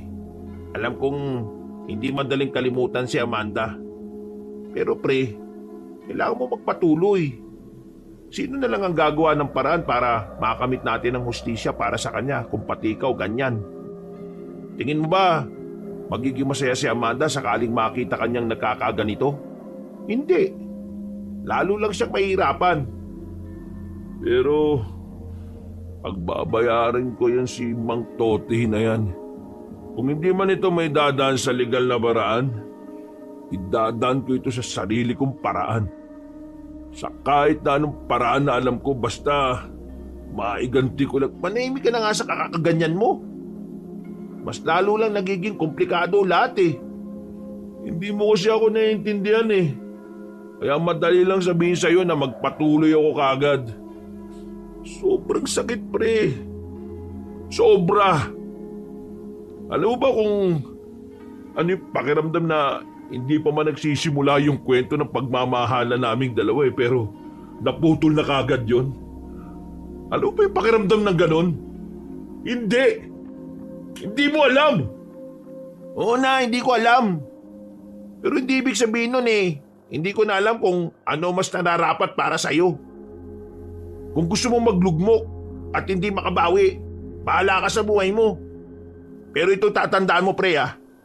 Walang hustisyang makakamit sa pag-iinom at pagmumukmok. Sa inis ni Damian, lumabas na lamang ito ng kanilang bakuran. Samantala, itinuloy pa rin ni Emilio ang kanyang pag-inom. Hanggang sa hindi na nga niya namalaya na nakaidlip na siya sa maliit na papag sa kanilang bakuran. Dakong 2:00 na madaling araw nang maalimpungatan ng binata. Nararamdaman niya kasing tila may humahawak sa kanyang buhok. Pero pagdilat niya, wala naman siyang nakitang tao. Napabangon siya kahit na masakit-sakit pa ang kanyang ulo. Tiningnan niya ang paligid. Hinanap niya si Amanda. Pakiramdam niya kasi si Amanda ang humaplos sa kanyang buhok. Amanda? Ikaw ba yan? Amanda? Nakita niyang dumating ang kanyang ama. Nakatingin ito sa kanya na parabang nagtataka. Ay, naramdaman ko si Amanda habang natutulog ako eh. Nandito siya kanina. Anak, alam naman natin na wala na si Amanda. Pero naramdaman ko nga siya kanina. Hindi ako pwede magkamali. Kilala ko ang gaan ng kamay niya. Emilio, isipin mong maigi. Baka mamaya nananaginip ka lang kaya akala mo nakita mo siya. Naalimpungatan ka rin kasi kaya akala mo totoo. Sa sinabing yun ng kanyang ama ay para siyang natauhan. Napagtanto niya na maaring tama nga ang matanda. Kaya bumalik na lamang ito sa loob. Umupo sila ng ama sa harapan ng salangan nila. Ngayon lang ako nakauwi. Pinausap ko kasi yung kakilala kong pulis. Nakikiusap ako na baka kung pwede lang na bilisan nila yung investigasyon. Maraming salamat, tay. Sige na, magpahinga ka na ulit. Magluluto lang ako ng pangagahan natin. Para mamaya kapag gising mo, meron ka na rin makakain. Tumango na lamang si Emilio at sinunod na lamang ang sinabi ng kanyang ama. Nang umagang yon, nagising ang binata hindi dahil sa ingay sa labas. Nagising siya dahil sa malakas na alog ni Adamian sa kanya. Agad naman siyang napabangon. Masakit ang ulo at medyo nahihilo pa. Oh, bakit ka ba nang iistorbo kaaga-aga? Ba't patay na si Mr. Ling. Ano naman pakialam ko sa matandang yun? Kung, Ano? Patay na? Oo, pre. Patay na. Natagpuan ang bangkay niya sa magkakalayong parte ng lugar natin. Nakakilabot, pre. Sobra. Yung mga hita niya, ayun, naagapan dun sa ilog.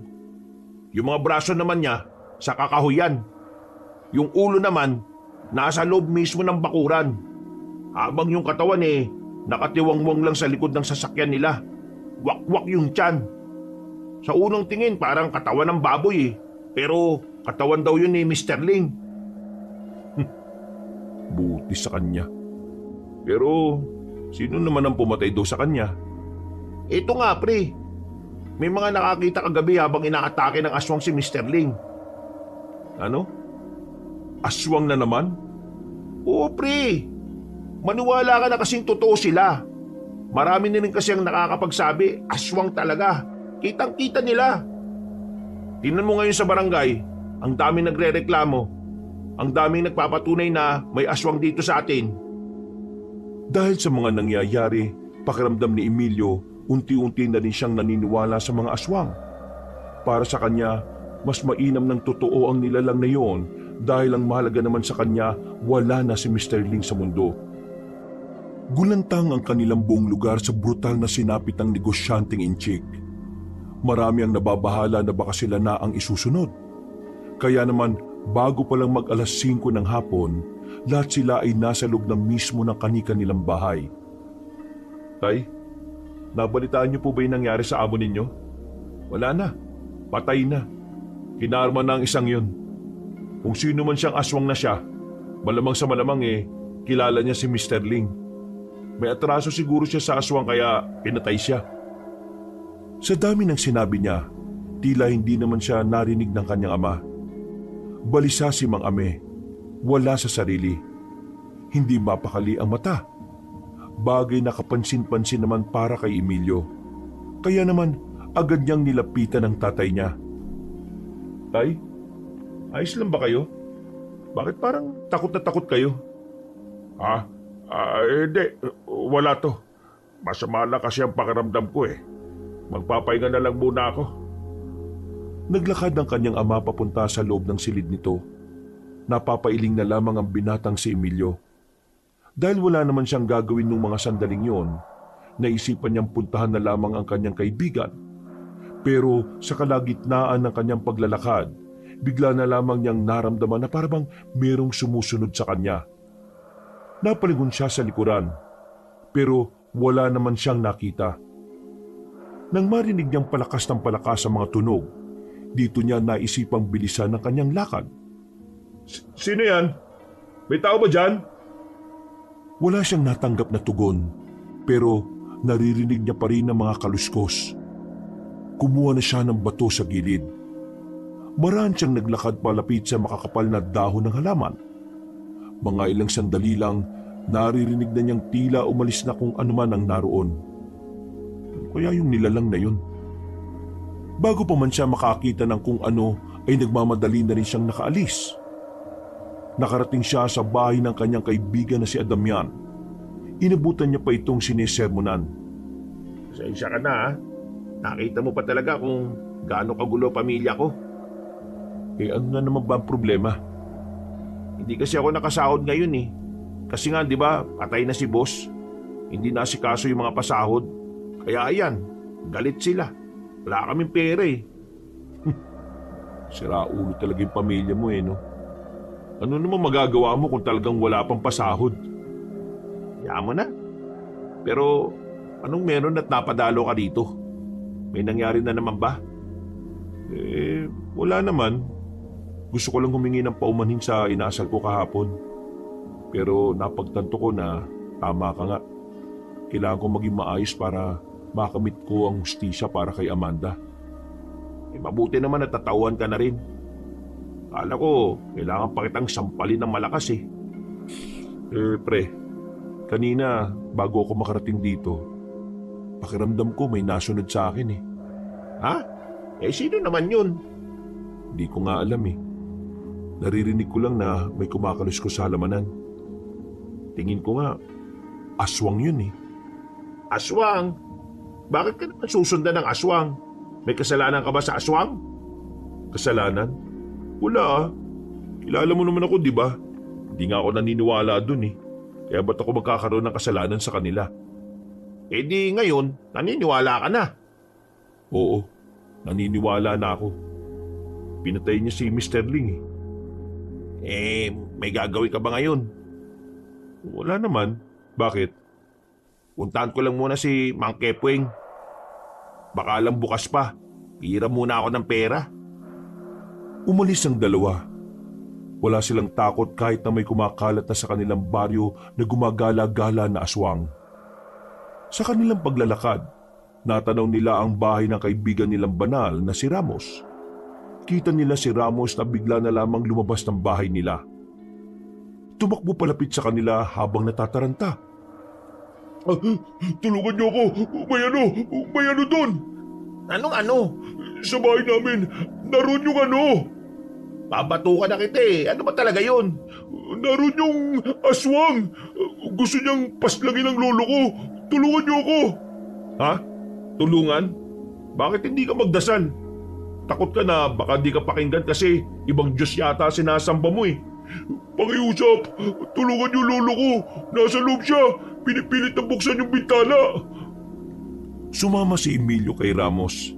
Hindi para tumulong. Gusto niya lang makita kung paano lalapain ng aswang ang matandang manyakis na yon. Paglapit nila roon, dinig na dinig niyang sumisigaw si Mang Tote.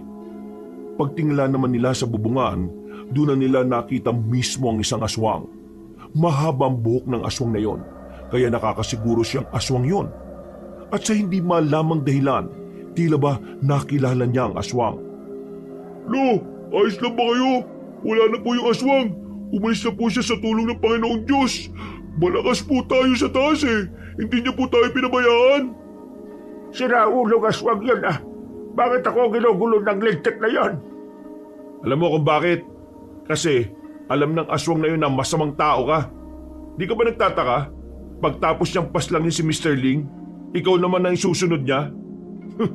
Pasalamat ka lang talaga, dumating kami.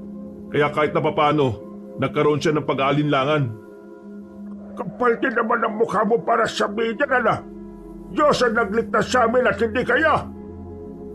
Alam ng totoong Diyos na hindi ka karapat dapat iligtas. Kaya walang Diyos na nagligtas sa'yo. Hindi ko alam kung anong kasalanan mo at bakit gusto kang paslangin ng aswang na yun eh. Pero isa lang ang nasisiguro ko. Malapit ka na rin mamatay. Uy, huwag ka magsalita ng ganyan. Isang malaking kasalanan para sa ating Panginoon ang pagsasabi mo na parang gusto mong mapahabak ang lolo ko. Nung parang gusto ko talaga. Ngumisi na lamang si Emilio at saka naglakad na rin sila ni Adamian palayo roon. Pero napapaisip si Emilio. Gumugulo sa isipan niya ang pamilyar na galaw ng babae. Ayaw mo niyang isipin pero si Amanda ang unang pumapasok sa utak niya sa tuwing inaalala niya ang nangyari. Maya-maya pa, kung ganun, paano naman magiging aswang si Amanda, pre? Sigurado ka ba na siya yun? Isipin mo na lang nang lumitaw ang aswang dito, ang unang namatay ay si Mr. Ling. Tapos, ang isusunod niya ngayon, si Mang Tote. Yung dalawa lang naman na yun ang may ginawang kabastusan sa kanya. Alam mo nga, inala ko, baka silang dalawa yung nanamantala kay Amanda at sila rin yung pumatay. Kasi kung hindi si Amanda ang aswang, bakit naman pupuntidehin ng aswang yung dalawang matandang yun? Sabihin na natin si Amanda nga yung aswang. Pero ang tanong, paano nangyaring naging aswang siya kung namatay na siya? Naalala mo yung sinabi ng mga embalsamador? Yung bigla na lang may aswang na pumasok, tapos kinuha niya yung bangkay ni Amanda. Yung aswang na kumuha sa kanya, malakas ang kutob ko na Yun din na matandang babae na kinukwento ko sa'yo. Yung sinasabi mong kinakausap kayo ni Amanda? Hindi ko alam kung paano niya ginawang aswang si Amanda eh. Pero siya talaga yun. Alam kong siya talaga yun. Siya ang aswang na kumuha kay Amanda at ginawa niyang kagaya niya. Diyos ko, nagiging komplikado na ang lahat ah.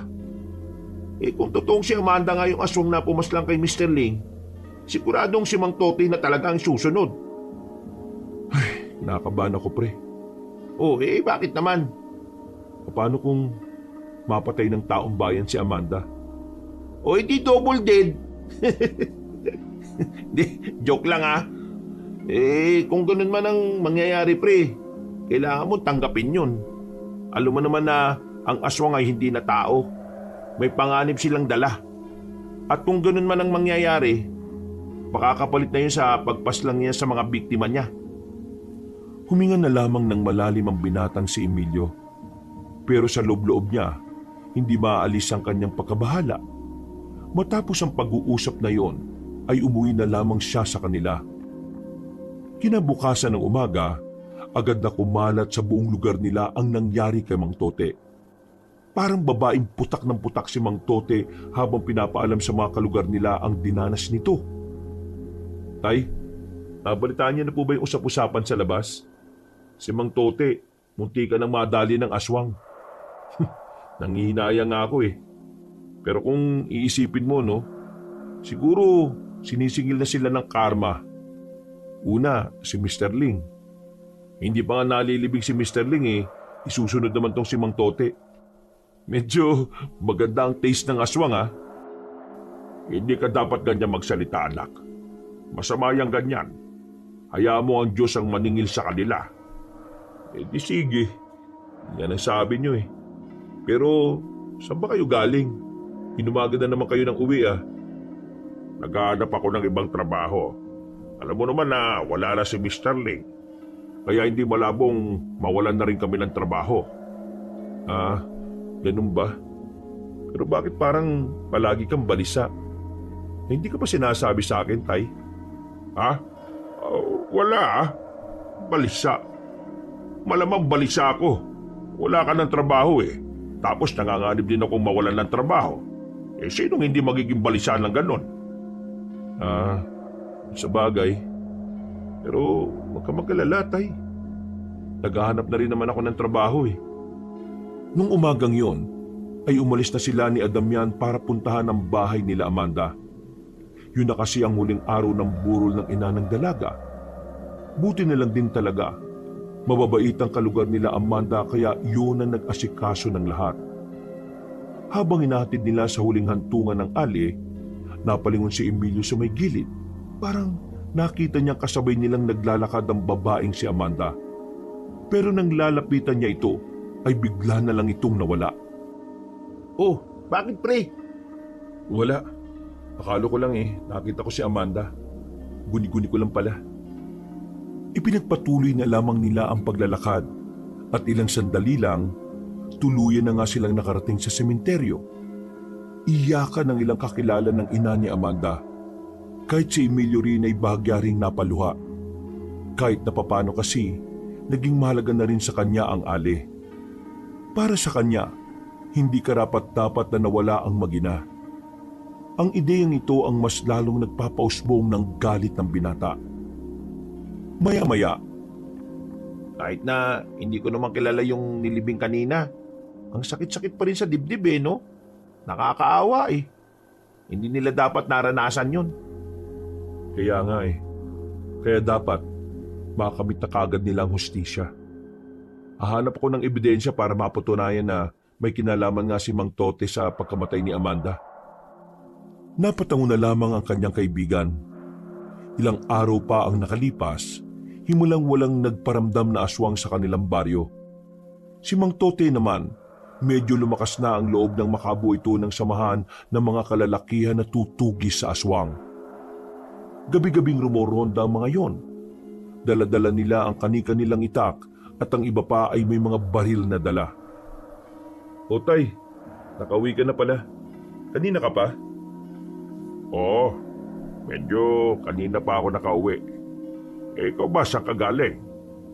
Sumama ako kay Damian. Nag-extra lang na magbuhat sa bigasan. Ay, may dala nga pala akong pagkain, oh. Uy, sakto. Nagugutom na rin ako eh. Tay, hindi ba kayo sasali dun sa binuong grupo ni Mang Tote? Balita ko kasi isinali ka niya eh. Di ako sasali. Bakit naman ako sasali sa kanila? Nilalagay lang nila ang sarili nila sa kapabakan eh. Mabangis ang aswang na yun. Hindi sila uubra. Mabuti naman hindi kayo sumali. Mapapahamak lang kasi kayo ron. Ay, siya nga pala, Tay. Ano na pala balita sa kaso ni Amanda? May sinabi na ba yung kakilala niyong pulis? Wala pa nga eh. Nahihirapan yata silang hanapin yung salarin. Pero huwag ka mag-alala. Kapag meron ng balita, sasabihan naman kita kagad eh. Inilatag na lamang ni Emilio ang mga plato sa lamesa para sabay na rin sila makapagmeryenda ng ama. Sa mga nakalipas na araw, nagiging maganda ang samahan nila ni Mang Ame. Umiiwas na ito sa mga bisyo at hindi na rin ito sumasama kay Mang Tote. Ang kaso nga lang, madalas nang napapansin ni Emilio na parang laging wala sa sarili ang kanyang ama. Lalong-lalo na kapag oras ng gabi. Isang gabing malakas ang ulan. Kainis. Ngayon pa talaga umulan ng malakas kung kailan naglalaba ako.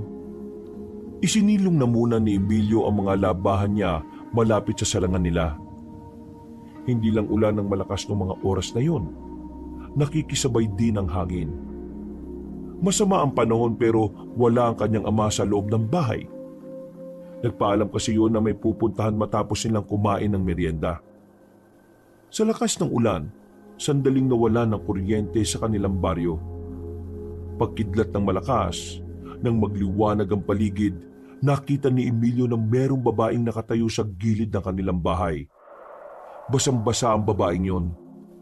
Nang tingnan niya ng maigi, nanlaki ang kanyang mga mata.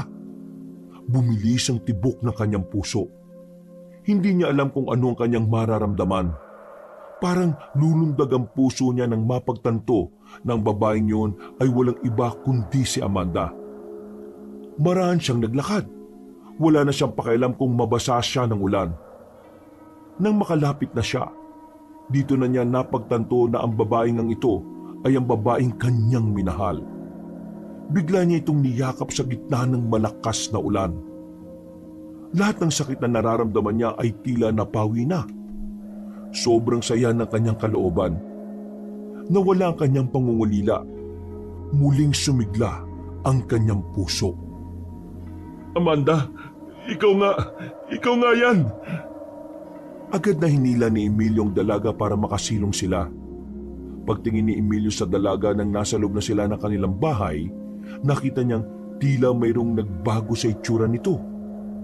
Kulay itim na ang labi nito, pati na rin ang ilalim ng mga mata.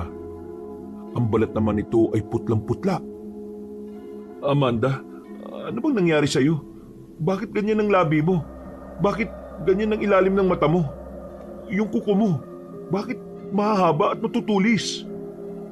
Emilio, alam mo na kung ano ko. Pero ano ba talaga nangyari? Gusto ko malaman. Pakiusap. Sabihin mo sa akin. Gulong-gulo na isip ko nung mawala ka eh. Para ako mababaliw. Totoong namatay ako. Kinawawa.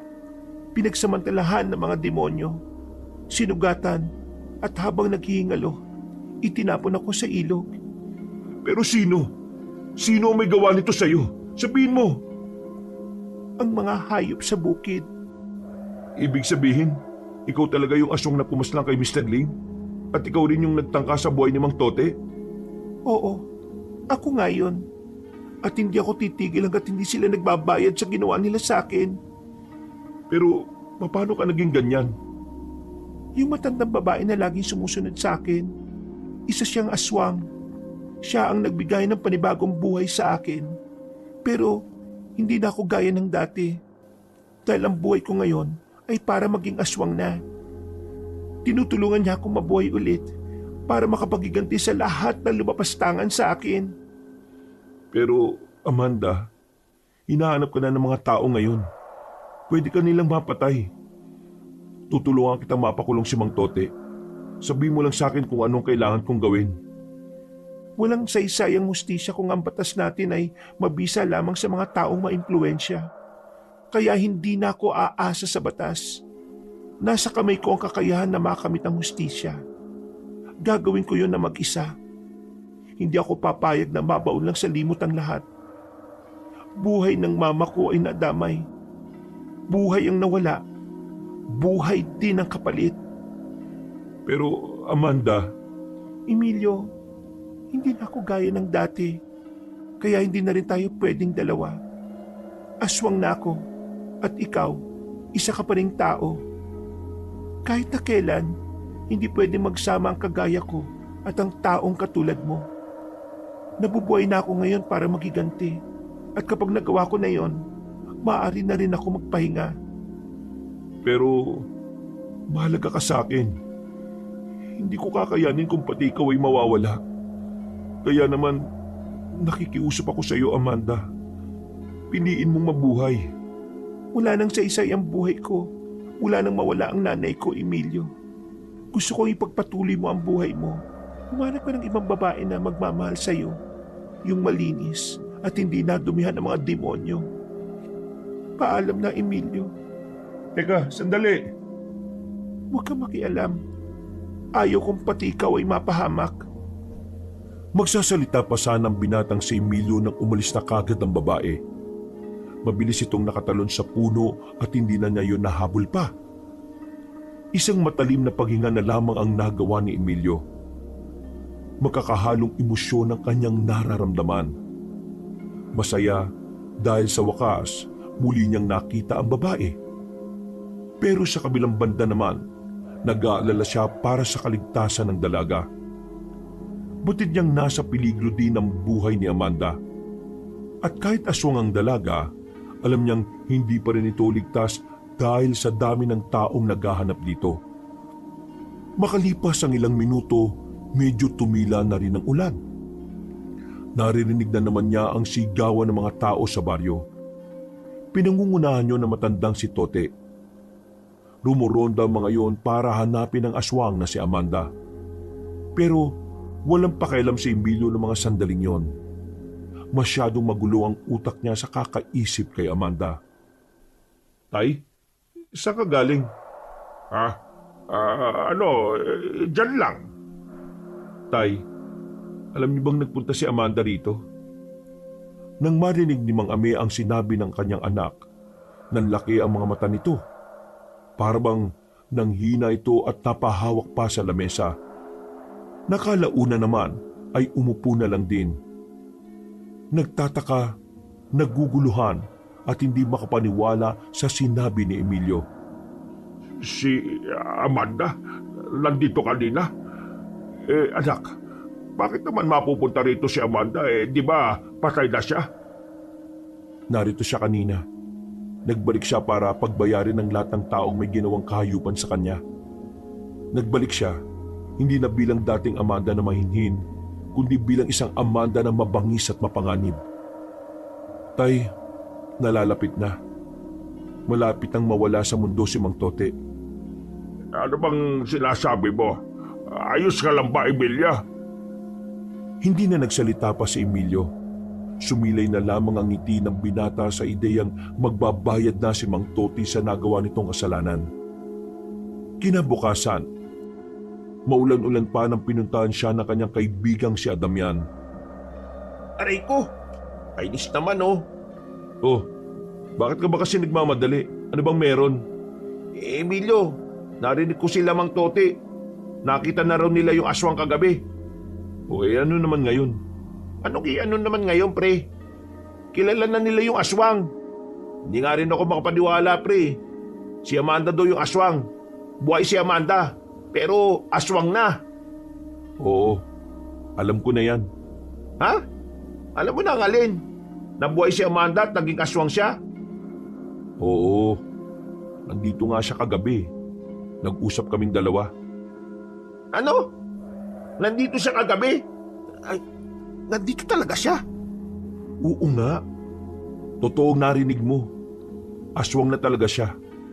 Merong isang matandang babae na ginawa siyang aswang. Kaya siya nabuhay ulit dahil doon. Pero para saan pa? Balak Balak niyang gumanti kina Mang Tote. ilalagay niya sa kamay niya ang batas? Diyos ko naman bakit ba umantong ang ganito sa lahat? Nakakatakot. Hindi siya titigil hanggat hindi niya napapaslang si Mang Tote. Wala ka bang gagawin, pre? Pwede rin siyang mamatay. Sinabi ko na rin naman sa kanya yung bagay na yon. Pero hindi siya nakinig. Naisip ko, siguro wala akong karapatang pigilan siya. Dahil wala akong alam sa kung ano man ang tunay niyang nararamdaman. Kaya heto, hinayaan ko na lang siya. Kung ano man ang mangyayari sa kanya, kailangan ko na lang sigurong tanggapin yon. Napasandal na lamang si Adamian sa gilid. Si Emilio naman ay napatulala na lamang sa ibaba. Bakas ang lungkot sa kanyang muka. Dumaan ang ilang oras, tumigil na rin ang ulan. Ilang minuto na lang din ay tuluyan ng sasapit ang gabi. Hindi umalis ng bahay si Emilio. Nanatili siya roon at inilaan ng sandali sa pagdarasal na sana makaligtas si Amanda sa panganib. Na sana magbago ang isip nito sa masamang balak. Aminado si Emilio na gusto rin naman niyang mawala si Mang Tote. Pero kalaunan, napagtanto niya na mas lalo lang malalagay sa alanganin ng dalaga. Kaya naman, umaasa siya na sana gisingin ng Diyos ang isipan ng dalaga patungo sa liwanag. Bakit kaya laging wala si Papa rito? Wala naman siyang trabaho pero alis ng alis. Nag-a-apply? Ilang araw na siyang nag-a-apply Napapaisip na rin si Emilio. Hindi niya maintindihan kung ano nga ba talagang pinagkakabalahan ni Mang Ami. Nang matapos na siya sa pagsisibak, sinimulan na rin niyang isalang ang panghapunan nila. Pero hindi pa man natatapos ilaga ang nakasalang, dumating na naman ang kanyang kaibigan na si Adamian. Nagsalubong na lamang ang kanyang kilay. Naiirita na siya sa palaging pagdating ni Adamian sa kanilang bakuran. Ano na naman? Kanina ka pa pabalik-balik Nakakairita ka na Pre, kailangan mo nang umalis ngayong gabi. Ha? Bakit naman ako aalis sa bahay namin? May umakin ba sa bahay nyo? Wala naman Ang sinasabi ko, kailangan mong umalis para sa kaligtasan mo. Pupuntahan ka nila Mang Tote dito ngayon.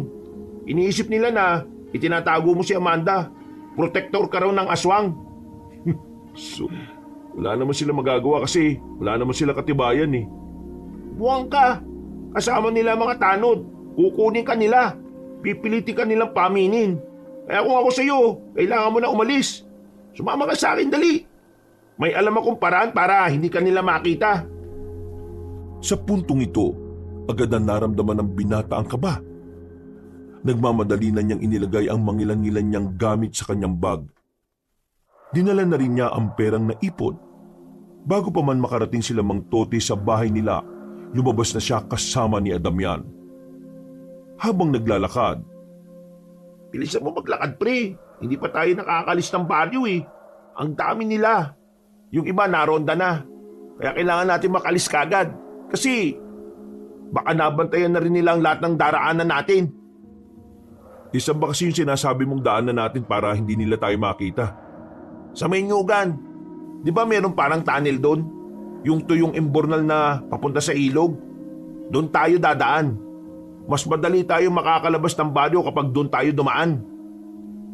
Napatango na lamang si Emilio. Sa kanilang pagpapatuloy, tila dinidikatan na sila ng kamalasan. Hindi pa man kasi nila nararating ang kanilang patutunguhan, nakita na nila sa daanan ng mga kumpulang tao na may mga dalang sulo.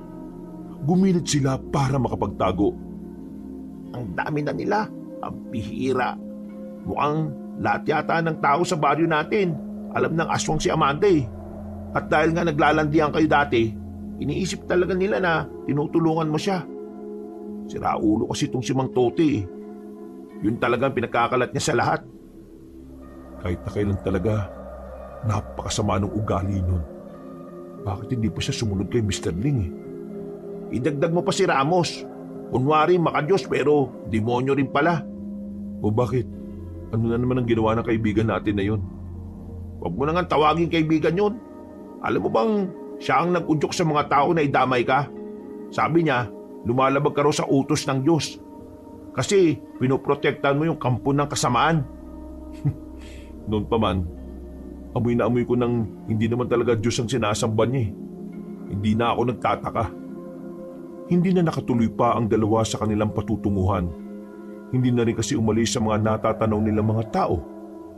Lahat ng mga maaaring daanan ay tinauhan dahil para manatili lang sila sa loob ng baryo. Lintik. Bakit pati rito napadpad sila? Naalarma silang dalawa nang makitang makakasalubong nilang iba pang residente na may mga daladalang sulo. Karamihan pa sa mga yon ay may mga hawak na itak. Baka tinutugis nga nila si Amanda. Patakbo na sana sila pero hindi nila inaasahan ng pagkakataon. Nasagi ni Emilio ang nakalaylay na sanga. Lumikayo ng ingay na naging dahilan para mapansin sila ng mga tao. Nakita silang naroon nang tutukan sila ng ilaw. Wala silang ibang magagawa kundi ang tumakbo. Kahit na madulas ang daan at ilang beses na rin silang tumumba, patuloy pa rin ang kanilang takbo. Ang kaso nga lang, hindi pumabor sa kanila ang sitwasyon. Napalibutan sila ng mga tao. Wala na silang ibang magagawa kundi ang sumuko na lang kaysa mamatay.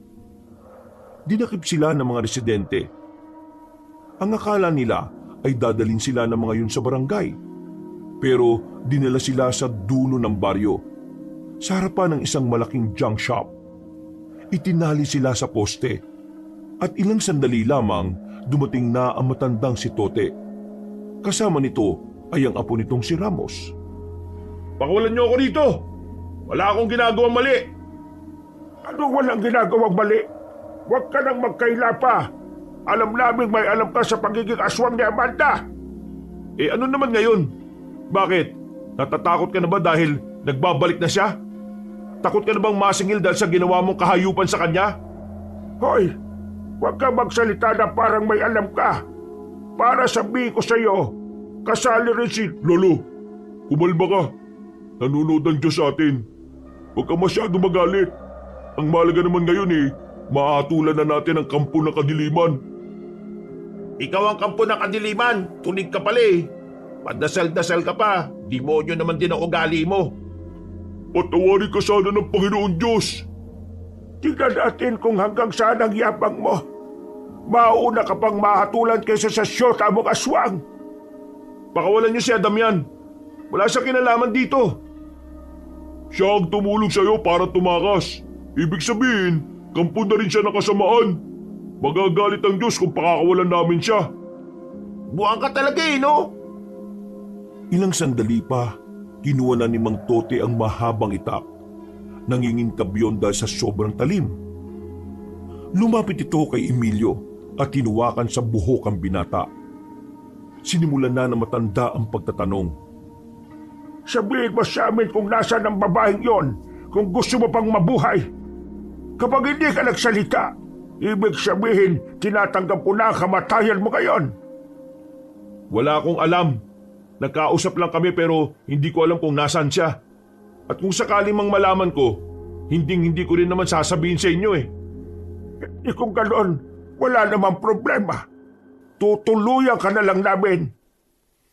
Itinaas na ni Mang Tote ang itak. Nakaamba na itong itaga sa liig ng binata nang biglang mamatay ang mga ilaw roon. Naalarma ang mga tao. Ilang sandali lang, narinig na lamang nila ang pagdaing ng mga residente. Isa-isa na silang inuubos ni Amanda. Dahil sa dilim, wala silang magawa kundi ang sumigaw na lamang. Sa isang iglap, nakandusay na agad ang mga kasama ni Mang Tote. Nung bumalik na ang liwanag, kita nilang tila bumabaha na ang dugo sa paligid. Tanging si Mang Tote at Ramos na lamang ang natitira sa mga residenteng tutugis sa aswang. Sinasabi ko na nga ba't ikaw nga ang aswang? Patay ka na, diba? Paano ka nabuhay, babae ka? Nabuhay ako para maningil ng kasalanan. Ikaw ang pasimuno ng lahat. At lahat ng kasama mo, isasama ko sa impyerno. Bakit ka ba kasi nagagalit? Kasalanan mo rin naman. Kung hindi ka sana pumalag at hinayaan mo na lang kami, edi sana walang naging problema. Kung bakit ka namatay, kasalanan mo na yon. Kahit na kailan, wala ka talagang kahit na anong kabutihan sa puso mo, ano? Demonyo ka talaga. Itama mo ang mga ginawa mong pagkakamali. Aminin mo sa mga pulis ang ginawa mo. Sigurado ka ba na inuutusan mo kung umamin? Baka hindi mo kayanin kapag ginawa ko yan. Ano ba pinagsasabi mo? Emilio, wala ka talagang alam na... Hindi na naituloy ni Mang Tote ang kanyang sasabihin nang mabilis nang lumapit ang babaeng aswang na si Amanda. Agad nitong ginilitan sa leeg ang matanda at pinagkakakalmot hanggang sa tuluyan ng naglabasan ng mga laman loob nito. Nanlalaki ang mga mata ni Emilio at Damian noong mga sandaling yon.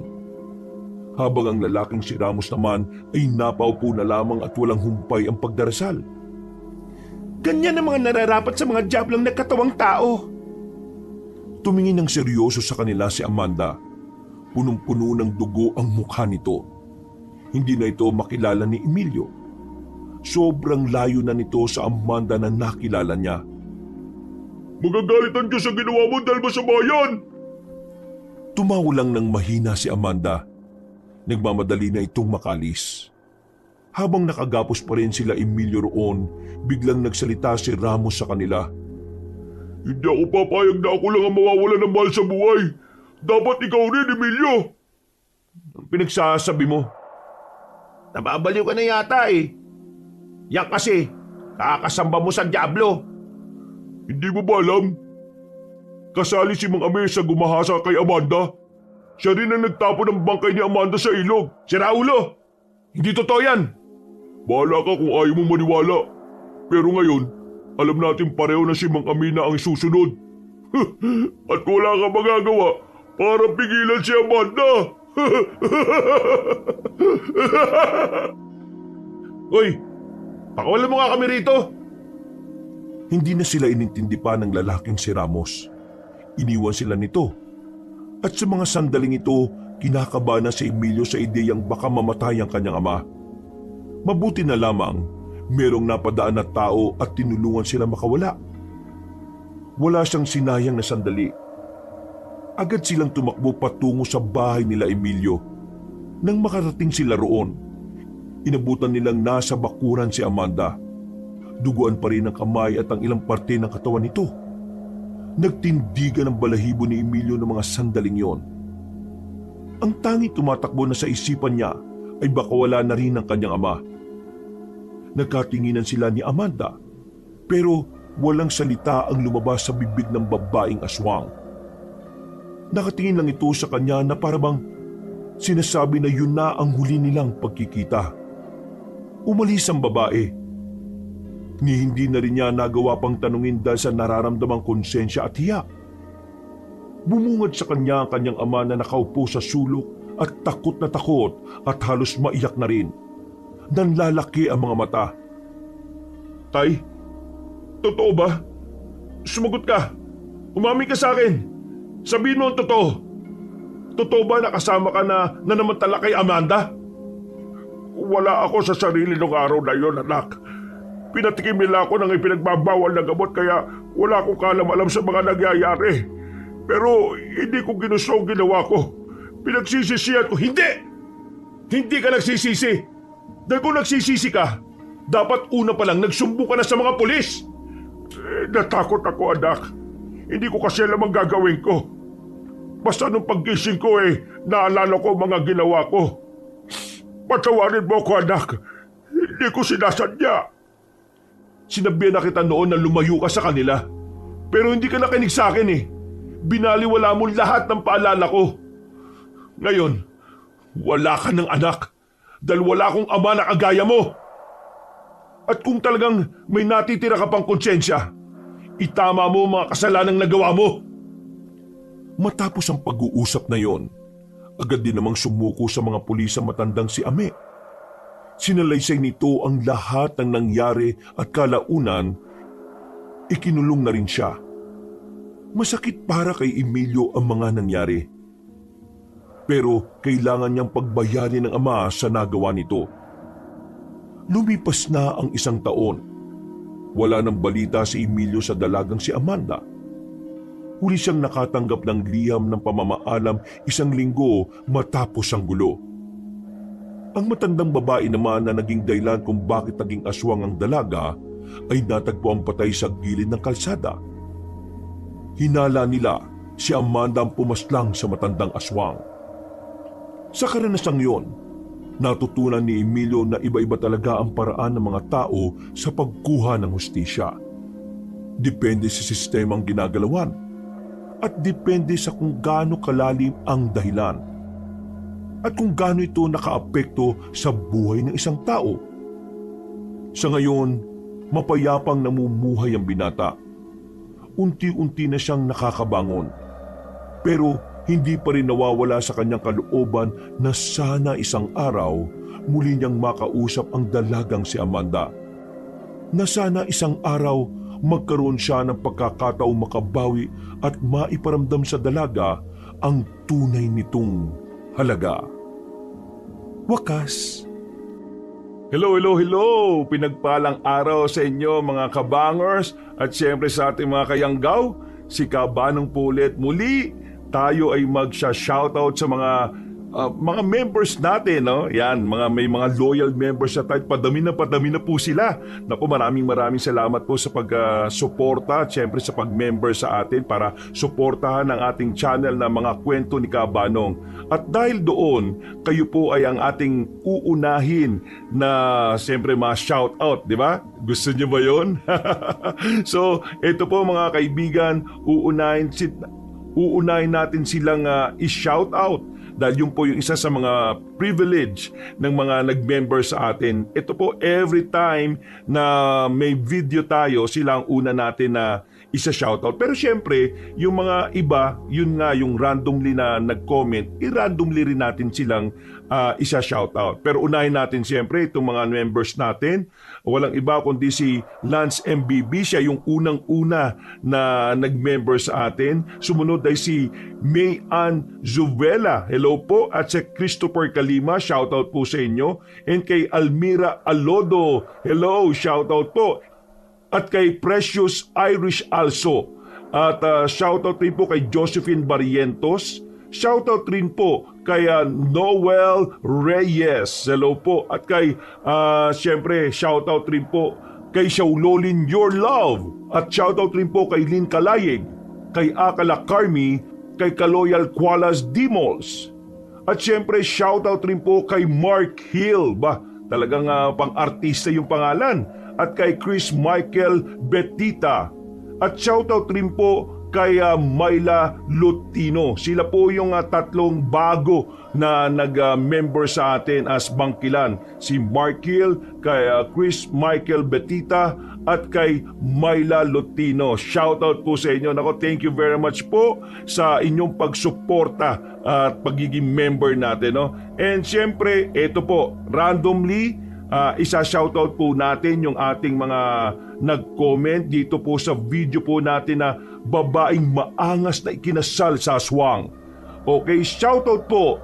Unang-una dito po sa kay Carlita Nocerale. Ayan, at kay Antonio Santillan. Yan,